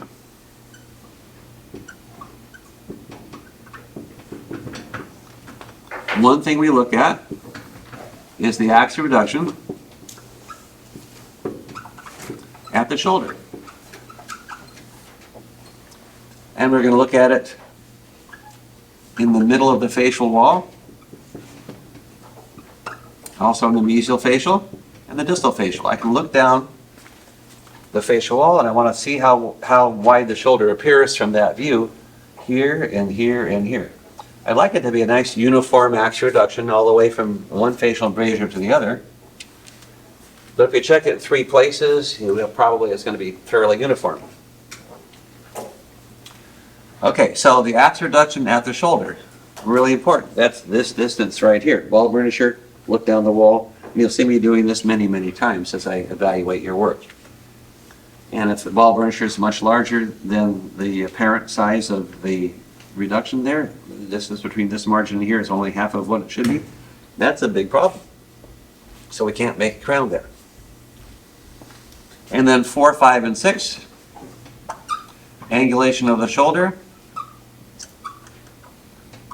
And we're going to check it mid-facial, and the mesial facial and the distal facial. So we're going to check the angulation of the shoulder in at least those 3 places. We want it to be, of course, the correct angle everywhere. But if it's the correct angle in the facial embrasures, and it's also the correct angle in the mid-facial, probably it's doing pretty well in between. Okay, so we've done the axial reduction. We've talked about the margin form and the amount of axial reduction at the margin. And if we're doing an angled shoulder, something like this, then we've got the axial reduction we need down at the gingival part of that wall. What about the rest of this wall? What do we need to look for when we're doing the rest of this wall? Taper, inclination, exactly. So we have to decide how much to taper it. So we've talked about this before in the full crowns. When I looked at your work on Monday, I was looking at your facial reduction on your number 3s, and some of you were leading the burr out this way. Now we're going to develop a much more refined sense of how the taper should be, because in this case, the taper has to be perfect. Okay? So here's what I'm going to do. I'm going to suggest you put a mark in the middle third of the tooth, and then when you take your burr to make the prep, you touch the burr to the mark, and that's the right taper.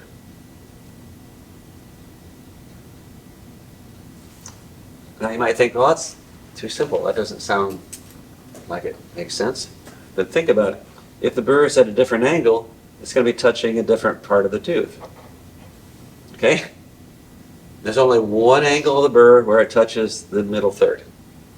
That's the angle you want. That's the taper. So we use that taper all the way up the facial surface like this. And of course, we'll do some incisal reduction, we'll do a secondary plane and so forth, but getting the correct taper based on the middle third of the tooth is really critical. If we take our burr that we're going to use to do that, if we take the burr and you touch the surface of the tooth right there, and then have the burr like this, we're going to use the 837 burr, our old buddy, the 837, right? Take that burr, touch that mark, cut inward. That's the angle we want. That's the taper that we want. Can't miss. I still didn't understand what the middle part of the burr should touch. Any part of the burr. Okay? The burr is straight on the side, so any part that touches that mark puts the burr at the right angle. We can touch like this, like this, like this. Any part of the side of the burr touches that mark, the whole burr is at the right angle. Okay? There's no other way around it. It's just geometry. And again, it's a curved surface, so if the burr is at a different angle, it touches a different part of the surface. We only want it to touch the middle third. So can we say that the burr should be placed parallel to the long axis of the tooth? Not even close. Not at all. That doesn't relate to this. The long axis is like this. Yeah. So you certainly don't want that angle, do you? So what we can say is take your burr, touch the middle third of the surface of the tooth, and that's the angle you want. Okay? Now, it's only ambiguous in terms of the fact that we might not be doing a crown that matches the original tooth. Okay? Maybe we want to do a crown that matches the original tooth contour. Maybe we don't. Depends on what the original tooth contour is. So we might be doing a crown on the tooth because the tooth is sticking out funny like this, and the patient doesn't like it. And finally, they saved up their money, and now we're going to do a crown, and we're going to reduce more internally like this, and create the crown that matches the arch better. That might be the best aesthetic thing that we can do. Maybe the tooth is leaning like this, maybe the tooth is leaning like this. We can correct the aesthetics of the alignment a lot of times doing crowns. Sometimes we have to do a root canal in the crown, but we can still correct the alignment aesthetics. But, in general, we take the vertical angle from the middle third of either this tooth or from some other tooth that we want the crown to match. Okay? So we have to see, okay, we're going to make a crown match this tooth over here, maybe the adjacent tooth. Once you got your prep done, you can't see the vertical angulation of the middle third of this tooth anymore because it's gone. So you might be comparing it to the adjacent tooth. On the Typodont, you will be comparing it to the adjacent tooth. Except a Columbia Typodont, tooth number 5, is weird. And again, I'm working on these Udemy courses right now for how to see what you need to see when you're doing these preps. And all kinds of different preps. Just yesterday I was working on the one for the facial reduction of PFMs. Well, it'll be a while before I actually get it ready to publish, but I'm talking specifically, I'm showing on a Columbia Typodont how tooth number 5 is sticking out like this. I'm saying when you're doing a prep on 6, take the angle from the other teeth, 4 and 3 and 2 and 1, so they line up, and leave 5 sticking out weird. Don't match your crown to a weird tooth. So again, we have to decide, what are the other teeth that we want the crown to match, not just in shade and transparency, but also in contour.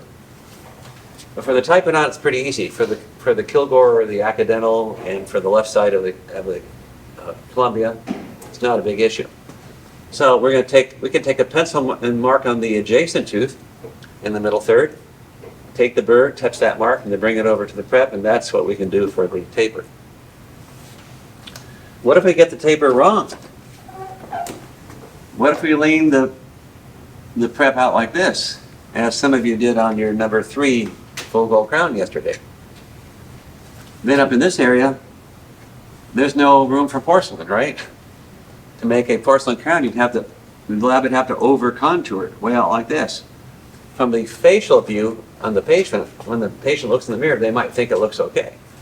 But the friends are going to tell them, looking from the side, and it doesn't look okay at all. Right? What if we over taper this way? Now, the prep's going to be really short. Okay? And we might hit the pulp taper, as that student did that time. And then we're in big trouble. So it's really important that we get the taper perfect. The good news is it's really easy to get it perfect. It's not a problem at all, as long as we're paying attention to the angulation of the middle third of the adjacent teeth. That's the angle we want to match. Okay? So, then we're going to come over here again for the evaluation. 7, 8, and 9 are taper. Mid-facial, matching the middle third of the adjacent tooth, and then the taper mesofacial and distal facial. Those two walls have to converge, just like we've done for gold crowns.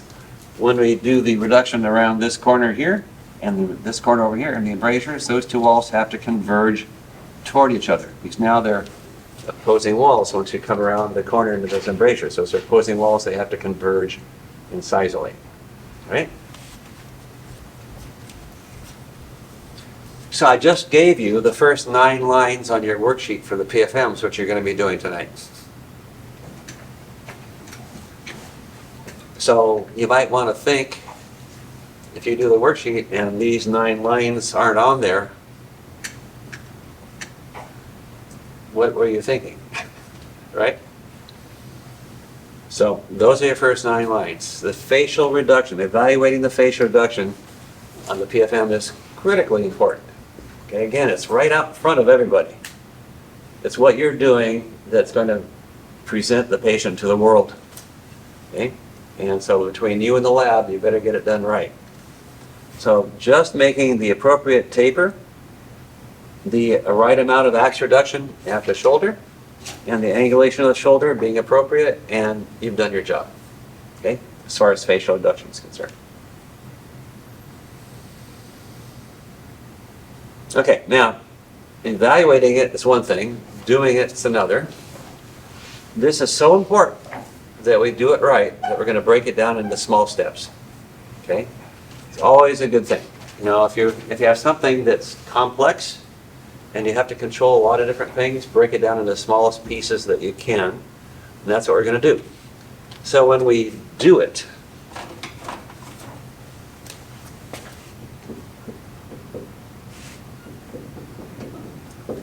so there's evaluating it, and there's doing it. Now we know what we're wanting to achieve. We need to achieve this for all the reasons we've talked about. How to do it? We're going to start and make 3 depth cuts.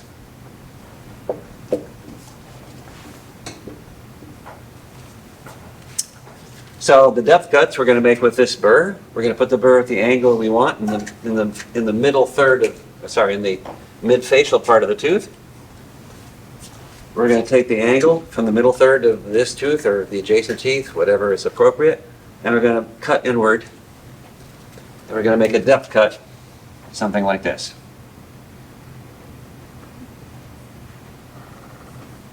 At the bottom of that depth cut, when you look down the wall, look down that cut, at the bottom, if you put your ball burnisher in there, you can measure the width of the shoulder, the horizontal shoulder at that point, as 1 millimeter. So you know you have axial reduction of 1 millimeter at the bottom of that depth cut. Now, when you do that depth cut, keep it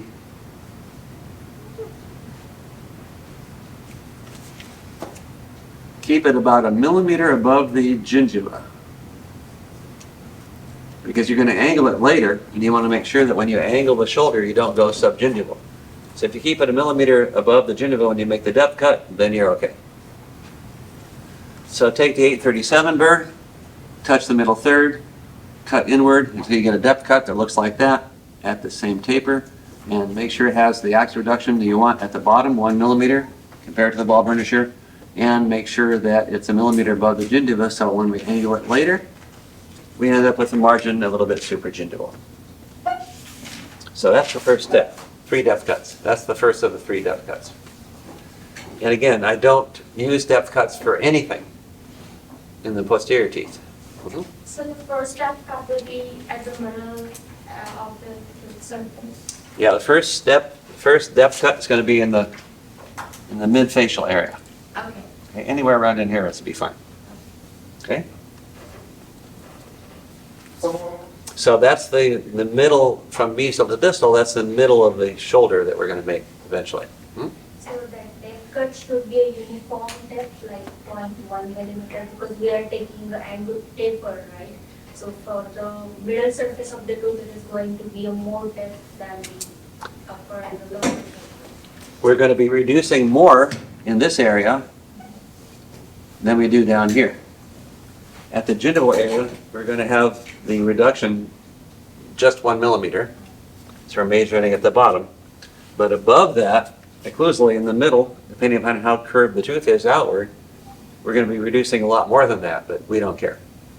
That's the beauty of it. Choose your taper, reduce until you see the amount of axial reduction at the bottom, at the shoulder that you want, and you're fine.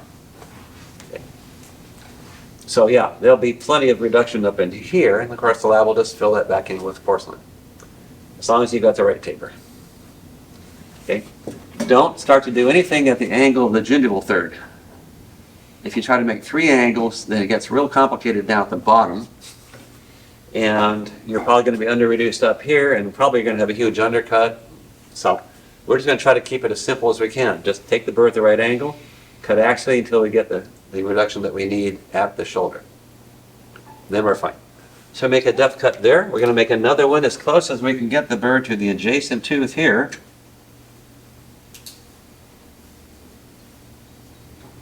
Another one over here.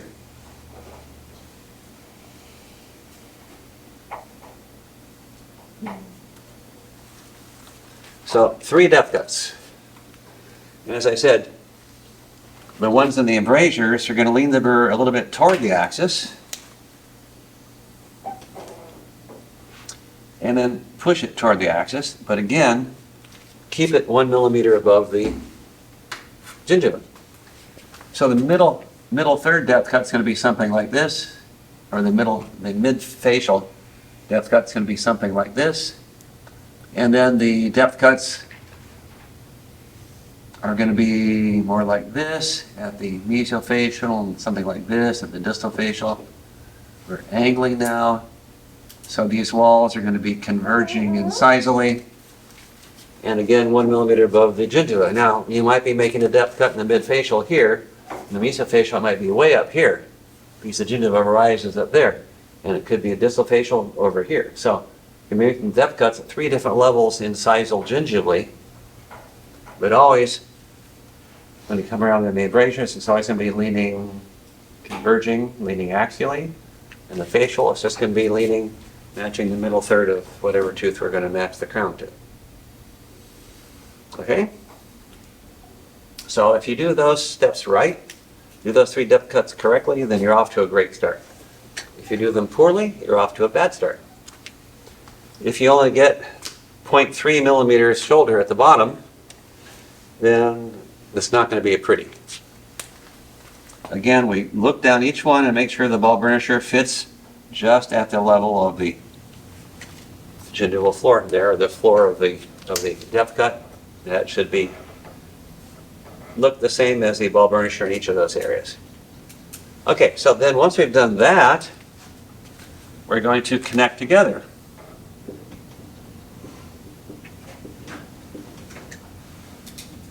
We're going to cut away everything that's in between those depth cuts. Now you might want to take a picture of the prep with the depth cuts because those depth cuts are going to disappear in just a minute.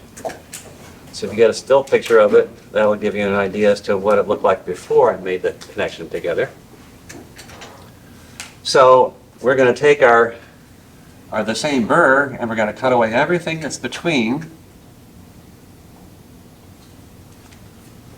those 3 depth cuts. So we're going to cut away all that tooth structure that's in between. And so when we do that,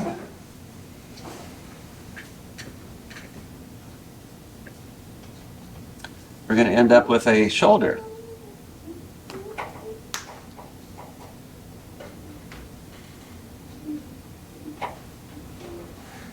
That goes all the way from one facial embrasure to the other.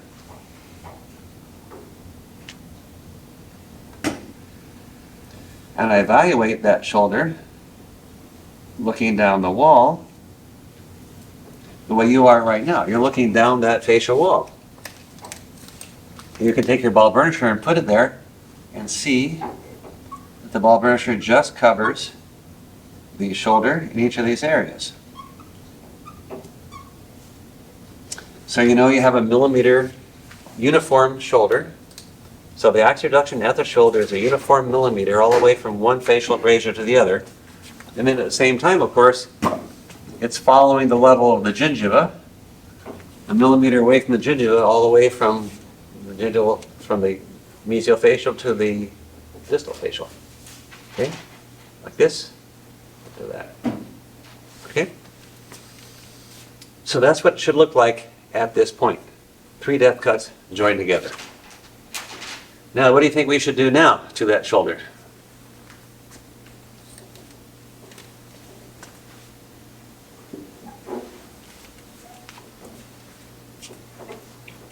This is what we want. So now we have the axial wall. We have the shoulder horizontal. What do you think we ought to do now? Angle it. Yeah. So we're going to angle the shoulder.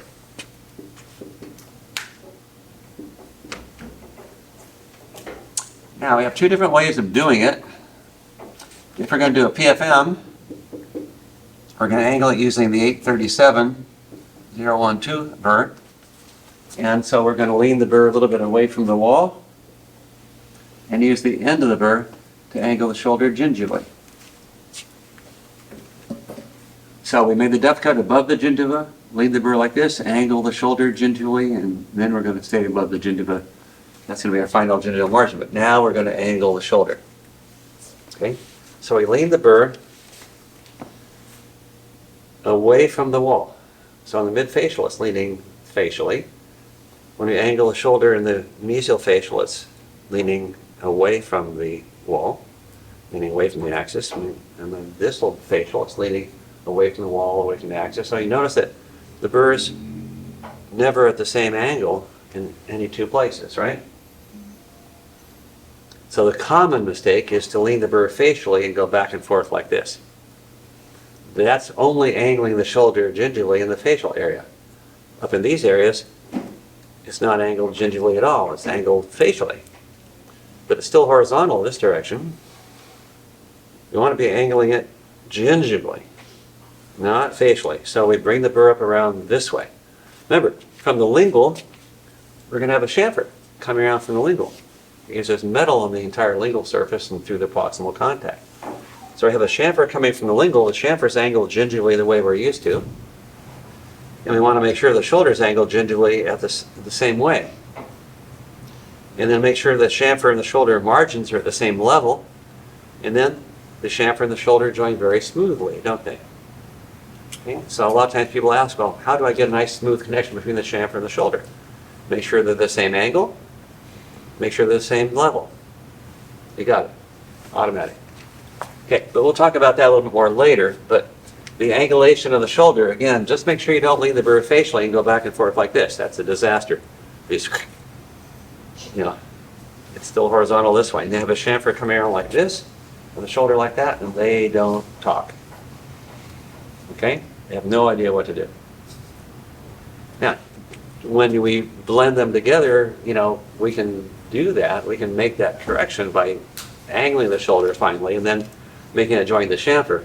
But you got to be paying attention to what's happening there, or you don't get that to happen well. So again, if you pay attention to each of these things, then we can make that work out very nicely. But if you don't, then I see a lot of people with horizontal shoulders in these embrasures, and there's not a smooth connection.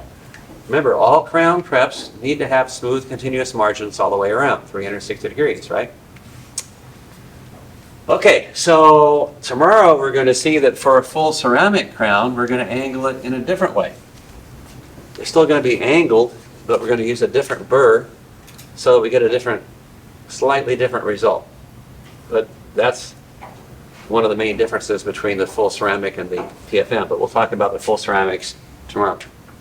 Okay, so what we're doing today is making a PFM, so we're going to angle a shoulder with the end of the 837 burr.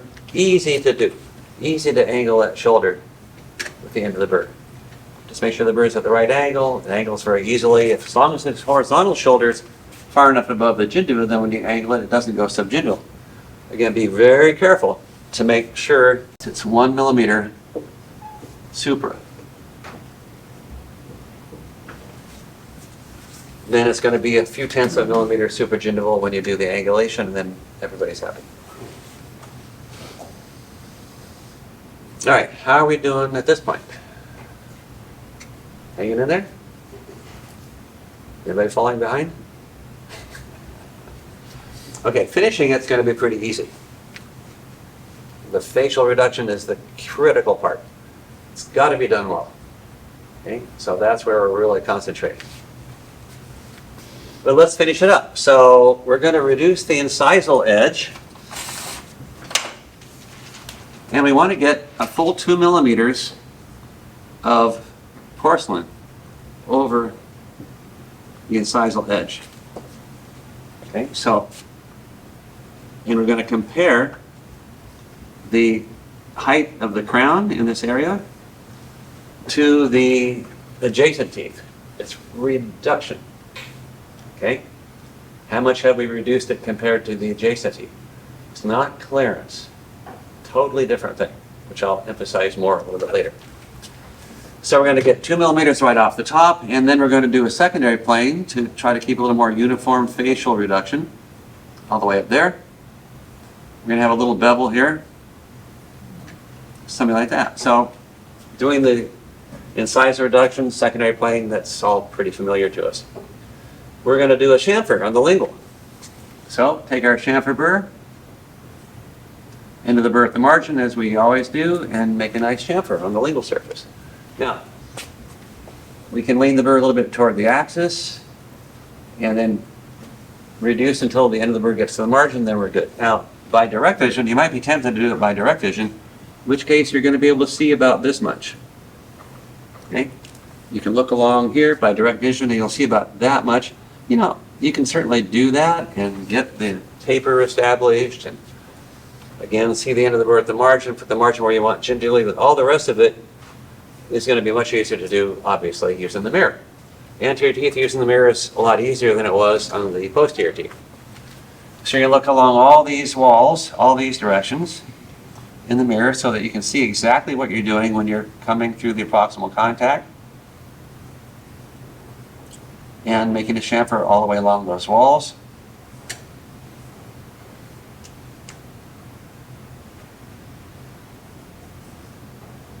So now we're going to get a 0.5 millimeter chamfer, as we've been doing, because the burrs we have give us 0.5 millimeter chamfer automatically.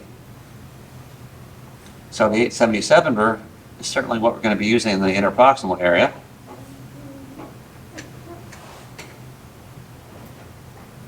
That's certainly the easiest burr of choice to use there to get a 0.5 millimeter chamfer as we go through. Now, as we go through the contact from the lingual to the facial, we're going to come around through like this, following the gingival level, and eventually we're going to join the shoulder. But as I said, the chamfer of the shoulder won't join unless the shoulder is angled gingially, and the chamfer, of course, is angled gingially. It's part of the burr, and they have to have the same level. So same angle, same level. They join smoothly, automatically, don't even have to think about it. So now we get a smooth connection, smooth continuous margins all the way around. So we're pretty happy with that. Now you'll notice that we have these wings because just in the facial part of the contact area, there's a sudden change from 0.5 millimeter axial reduction to 1 millimeter.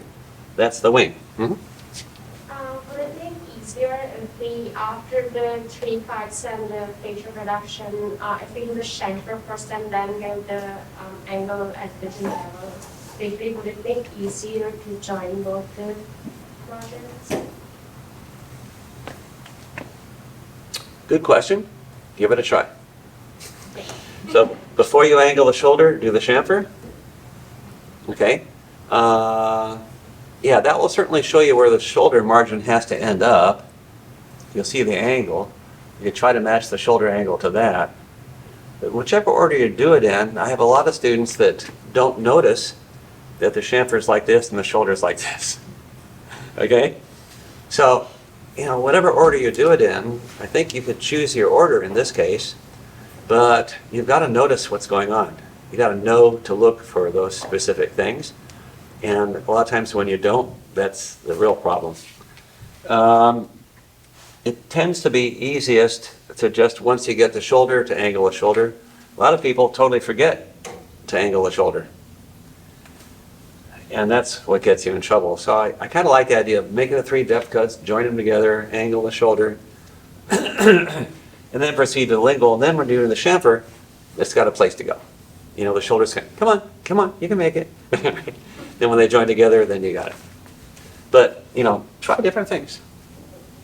Okay, now, so here's this wing here, and some people leave that.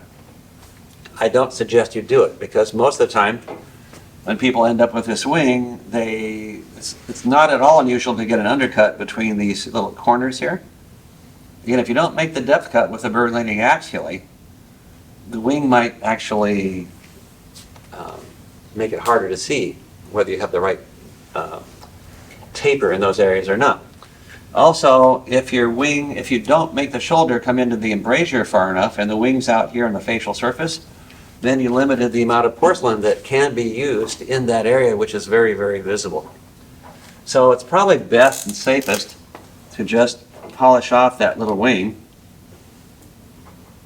Just blend it together with the rest of the surface. So from about the middle of the contact to the facial part of the contact, the axe reduction goes from 0.5 to 1.0. This makes a little transition through there. So just polish that off. So that does not involve doing anything at the margin at all. Okay? So you've got the shoulder and the chamfer joining smoothly around these corners. The angled shoulder is making a nice smooth connection to the chamfer right there. The wing is up here. You raise the burr incisally above the margin. That's where you polish off that wing. You already have a nice smooth transition at the margin, so you're not going to touch the margin anymore. You're just reducing the axial a little bit above the margin, and then we're fine. Question, do we use a different burr to remove the wing and to connect the chamfer? 877 works great. Okay. As long as you've done the incisor reduction, the 877 burr, which is fairly short, there's plenty of height to do the job. Okay, so now the only thing we have to do is do the lingual fossa reduction. So that's a little bit new. We've done chamfers and tapers and undercuts and jaw and ski jumps, and we're familiar with all that stuff. But just to remind you, check for ski jumps. For the anterior teeth, sometimes it's a little bit trickier to get through the proximal contact. Again, use the 877. Keep the margin near the gingiva. Keep the end of the burr at the margin, you won't get a ski jump. If you get afraid of hitting the adjacent tooth and you go axially a little bit too far and you get a ski jump, it's really easy to see in the anterior tooth. Okay? So many times I see a PFM preparation, I look at it for like this long, and I see a ski jump already.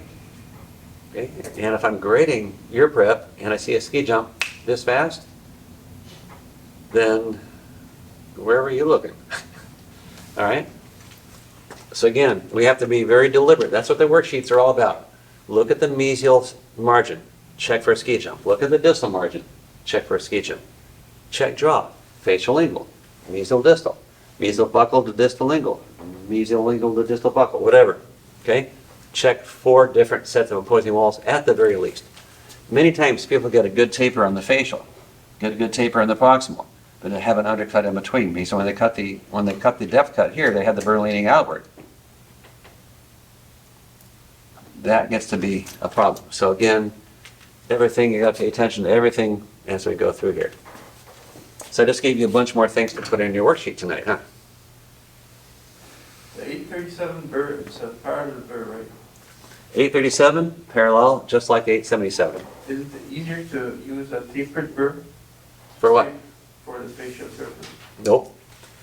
It's actually the same. Now, there is so the 837 you're familiar with. The 847 is a tapered shoulder diamond.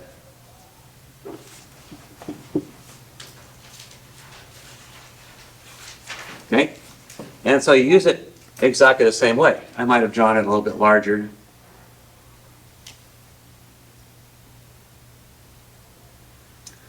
Take the side of the burr, touch the middle third, reduce, make the depth cut. The only thing that's different is your depth cut will diverge a little bit more as it comes up to the incisal, but nobody cares about that because that's all going to go away anyway. We get the same taper because we take the side of the burr, put it at the same angle, get the same taper, so all that's the same. At the bottom, we're going to probably have a slightly, the shoulder, it's going to make a shoulder that's slightly coming up like this. Is that right? Hold on a second. It's tapered like this, and the other side is going to be tapered out like that. It's going to be a little bit angled this way already. So, not a big deal. Wait a minute. Nope, a little bit up. I was remembering it that way from when I've done these. But anyway, that's going to go away when we angle the shoulder. So, essentially, we use 847 and the 837 identically. No difference whatsoever. So it doesn't give you the taper because it's already tapered? No, we've chosen the taper that we want by using the side of the burr. We don't care what the other side of the burr is doing. See the difference there? Yeah. Yeah, so the other side of the burr is either parallel to this side of the burr, or it's not parallel to this side of the burr, but we don't care, it's out in the air. All we're using is one side of the burr, so either burr works fine. So when you take an exam someplace like SUNY Buffalo or whatever, they give you an 847. Just use it the same way we've been doing it. Okay? Thanks for that. So for like the facial reduction, we use 837, and for the chamfer, we use 877, and we connect it with the 877. Right? Yep, Yeah. you got it. Now, if you wanted to use 878K for this here, you could. Proximal, of course, 877. That's Okay, it. so when we're connecting when we're trying to remove the wing, we need to go from lingual to facial, right? Not for the wing. When you're doing the proximal reduction, I usually suggest we start from the lingual. We know how to do that now. And so we make a chamfer where we want it on the lingual, and we just continue that chamfer right through the proximal. Okay. And so we can keep the same taper, the same angle, the same axial reduction all the way through the proximal. And that'll be just fine. Okay. When we do the wing, we use 877 also, but it has nothing to do with the margin. It's just grinding away the wing. Okay, and one more question says, for buffalo, it's 847 burr, so if we get this burr, so That's we fine. use it to reduce the facial surface only, right? Mhm. The lingual. We don't want a shoulder on the lingual. Yeah, okay, It's a shoulder diamond. yeah, okay. Yeah, for sure. You know, tomorrow I'll be talking about some other choices about burrs, because that's kind of important. Whenever you're any place and they give you burrs that you haven't used before, you have to look at them and figure out how to use them. So we're going to have a couple of techniques that we talk about as to how to use burrs that are not chosen in an optimal way. Okay? We've been using burrs that are chosen optimally to make it as easy as possible to do the preps. Some people might choose burrs that are not as easy as possible because of habit or routine or tradition or whatever. But you know, the 877 burr we found to be very useful for a whole bunch of different reasons. Anyway, tomorrow we'll talk about how to use burrs to do something that they're not exactly designed to do, but we can still do it if we're paying careful attention. Okay? For this design of PFM, there's no portion whatsoever on the lingual side, right? Well, it's up to us. Okay? So we'll have metal here because it's only 0.5 millimeter axial reduction. How much metal and porcelain we have in the lingual fossa is up to us.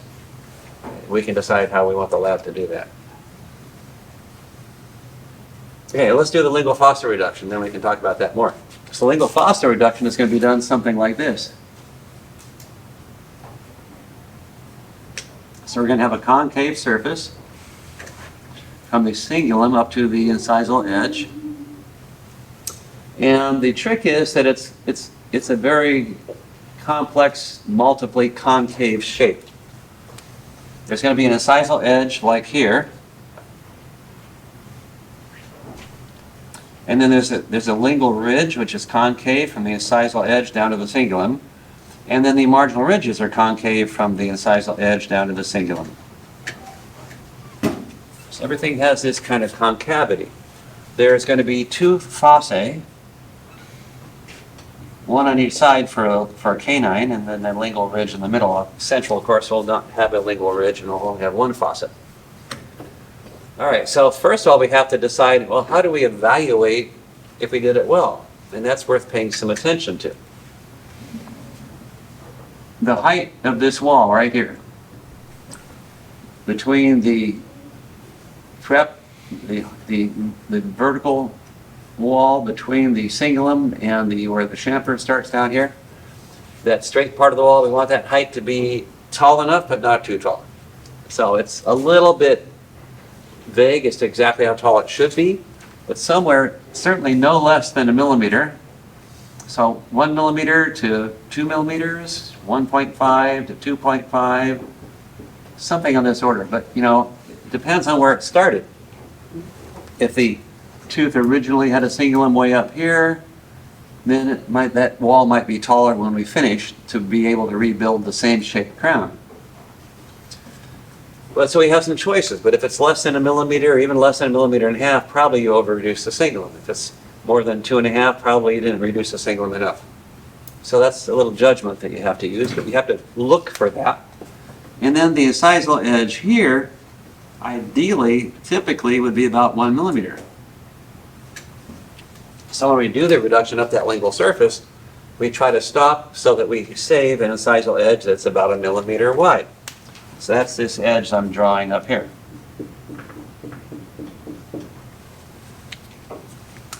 Now, of course, if you over taper the facial, the incisal edge is going to disappear. So obviously not 1 millimeter. If we over taper the secondary plane, then the incisal edge disappears. So if you don't get the facial angles and the facial reduction just right, what you look for in terms of the incisal edge can vary quite a bit. Maybe you just don't even get one. The other thing we can measure is the clearance. Now we're talking about clearance. So clearance to the opposing tooth. There's reduction compared to the adjacent teeth. There's clearance compared to the opposing tooth. Totally different things. All right? Okay, so we have 3 specific things that we can measure. What's hard to measure is the amount of reduction here. We like to have about 1 millimeter. Oh, I didn't give you how much clearance you want. The clearance is going to be at least 1 millimeter. Now, if the teeth are edge to edge, then by the time you do 2 millimeters reduction on the incisal edge, you've got a clearance of 2 millimeters, so of course that would be appropriate in that case. But in the normal amount of vertical overlap, 1 millimeter would probably be enough. Okay, but how much have we reduced at the marginal ridges? Well, if you have another incisor you can compare it to, if you can compare the marginal ridges on the adjacent teeth together, you can get an idea as to how much you reduce that marginal ridge, and then try to do the other side, you know, in relationship to that, even though comparing it to a premolar isn't going to tell you anything because there's no marginal ridge to compare it to. You want to get enough axial reduction and the marginal ridges, so you want them curved from the incisal edge to the cingulum, and you want to check the clearance. Now the clearance is going to happen right up in these areas. This is where you're going to be checking clearance specifically at the marginal ridges. If you don't reduce the marginal ridges enough at the incisal edge, then probably the relationship between the opposing teeth is going to be too close and you won't have enough clearance there. So make sure you reduce the marginal ridges. These concavities on the lingual surface are fairly gentle. They're not really big concave areas. It's just a nice gentle concavity here, nice gentle concavity over here. We're going to do the fossa with 2 burrs, 2 new burrs. There's a diamond burr, which is 379, football-shaped diamond. It's a diamond burr. So that'll have a size that works out well for doing this initial cutting, and I'll show you how to do that. It's much easier to show than to explain. And then there's a larger burr. It's a carbide burr. It's a 379F. And we'll use that for getting rid of a lot of the scratches that smaller diamond carbide burr makes, and then try to keep a nice gradual concavity. It's hard to use that to create too much of a concavity, so it just tends to create a nice smooth concavity in both of these areas. So we're recreating those fossae in a way that's not too aggressive, but we're making sure we reduce the marginal ridges all the way up to the incisal edges to get the clearance. Okay, so I just explained every single aspect of the worksheet that you need to do tonight to how to evaluate one of these. And at the same time, I've explained how to actually do it.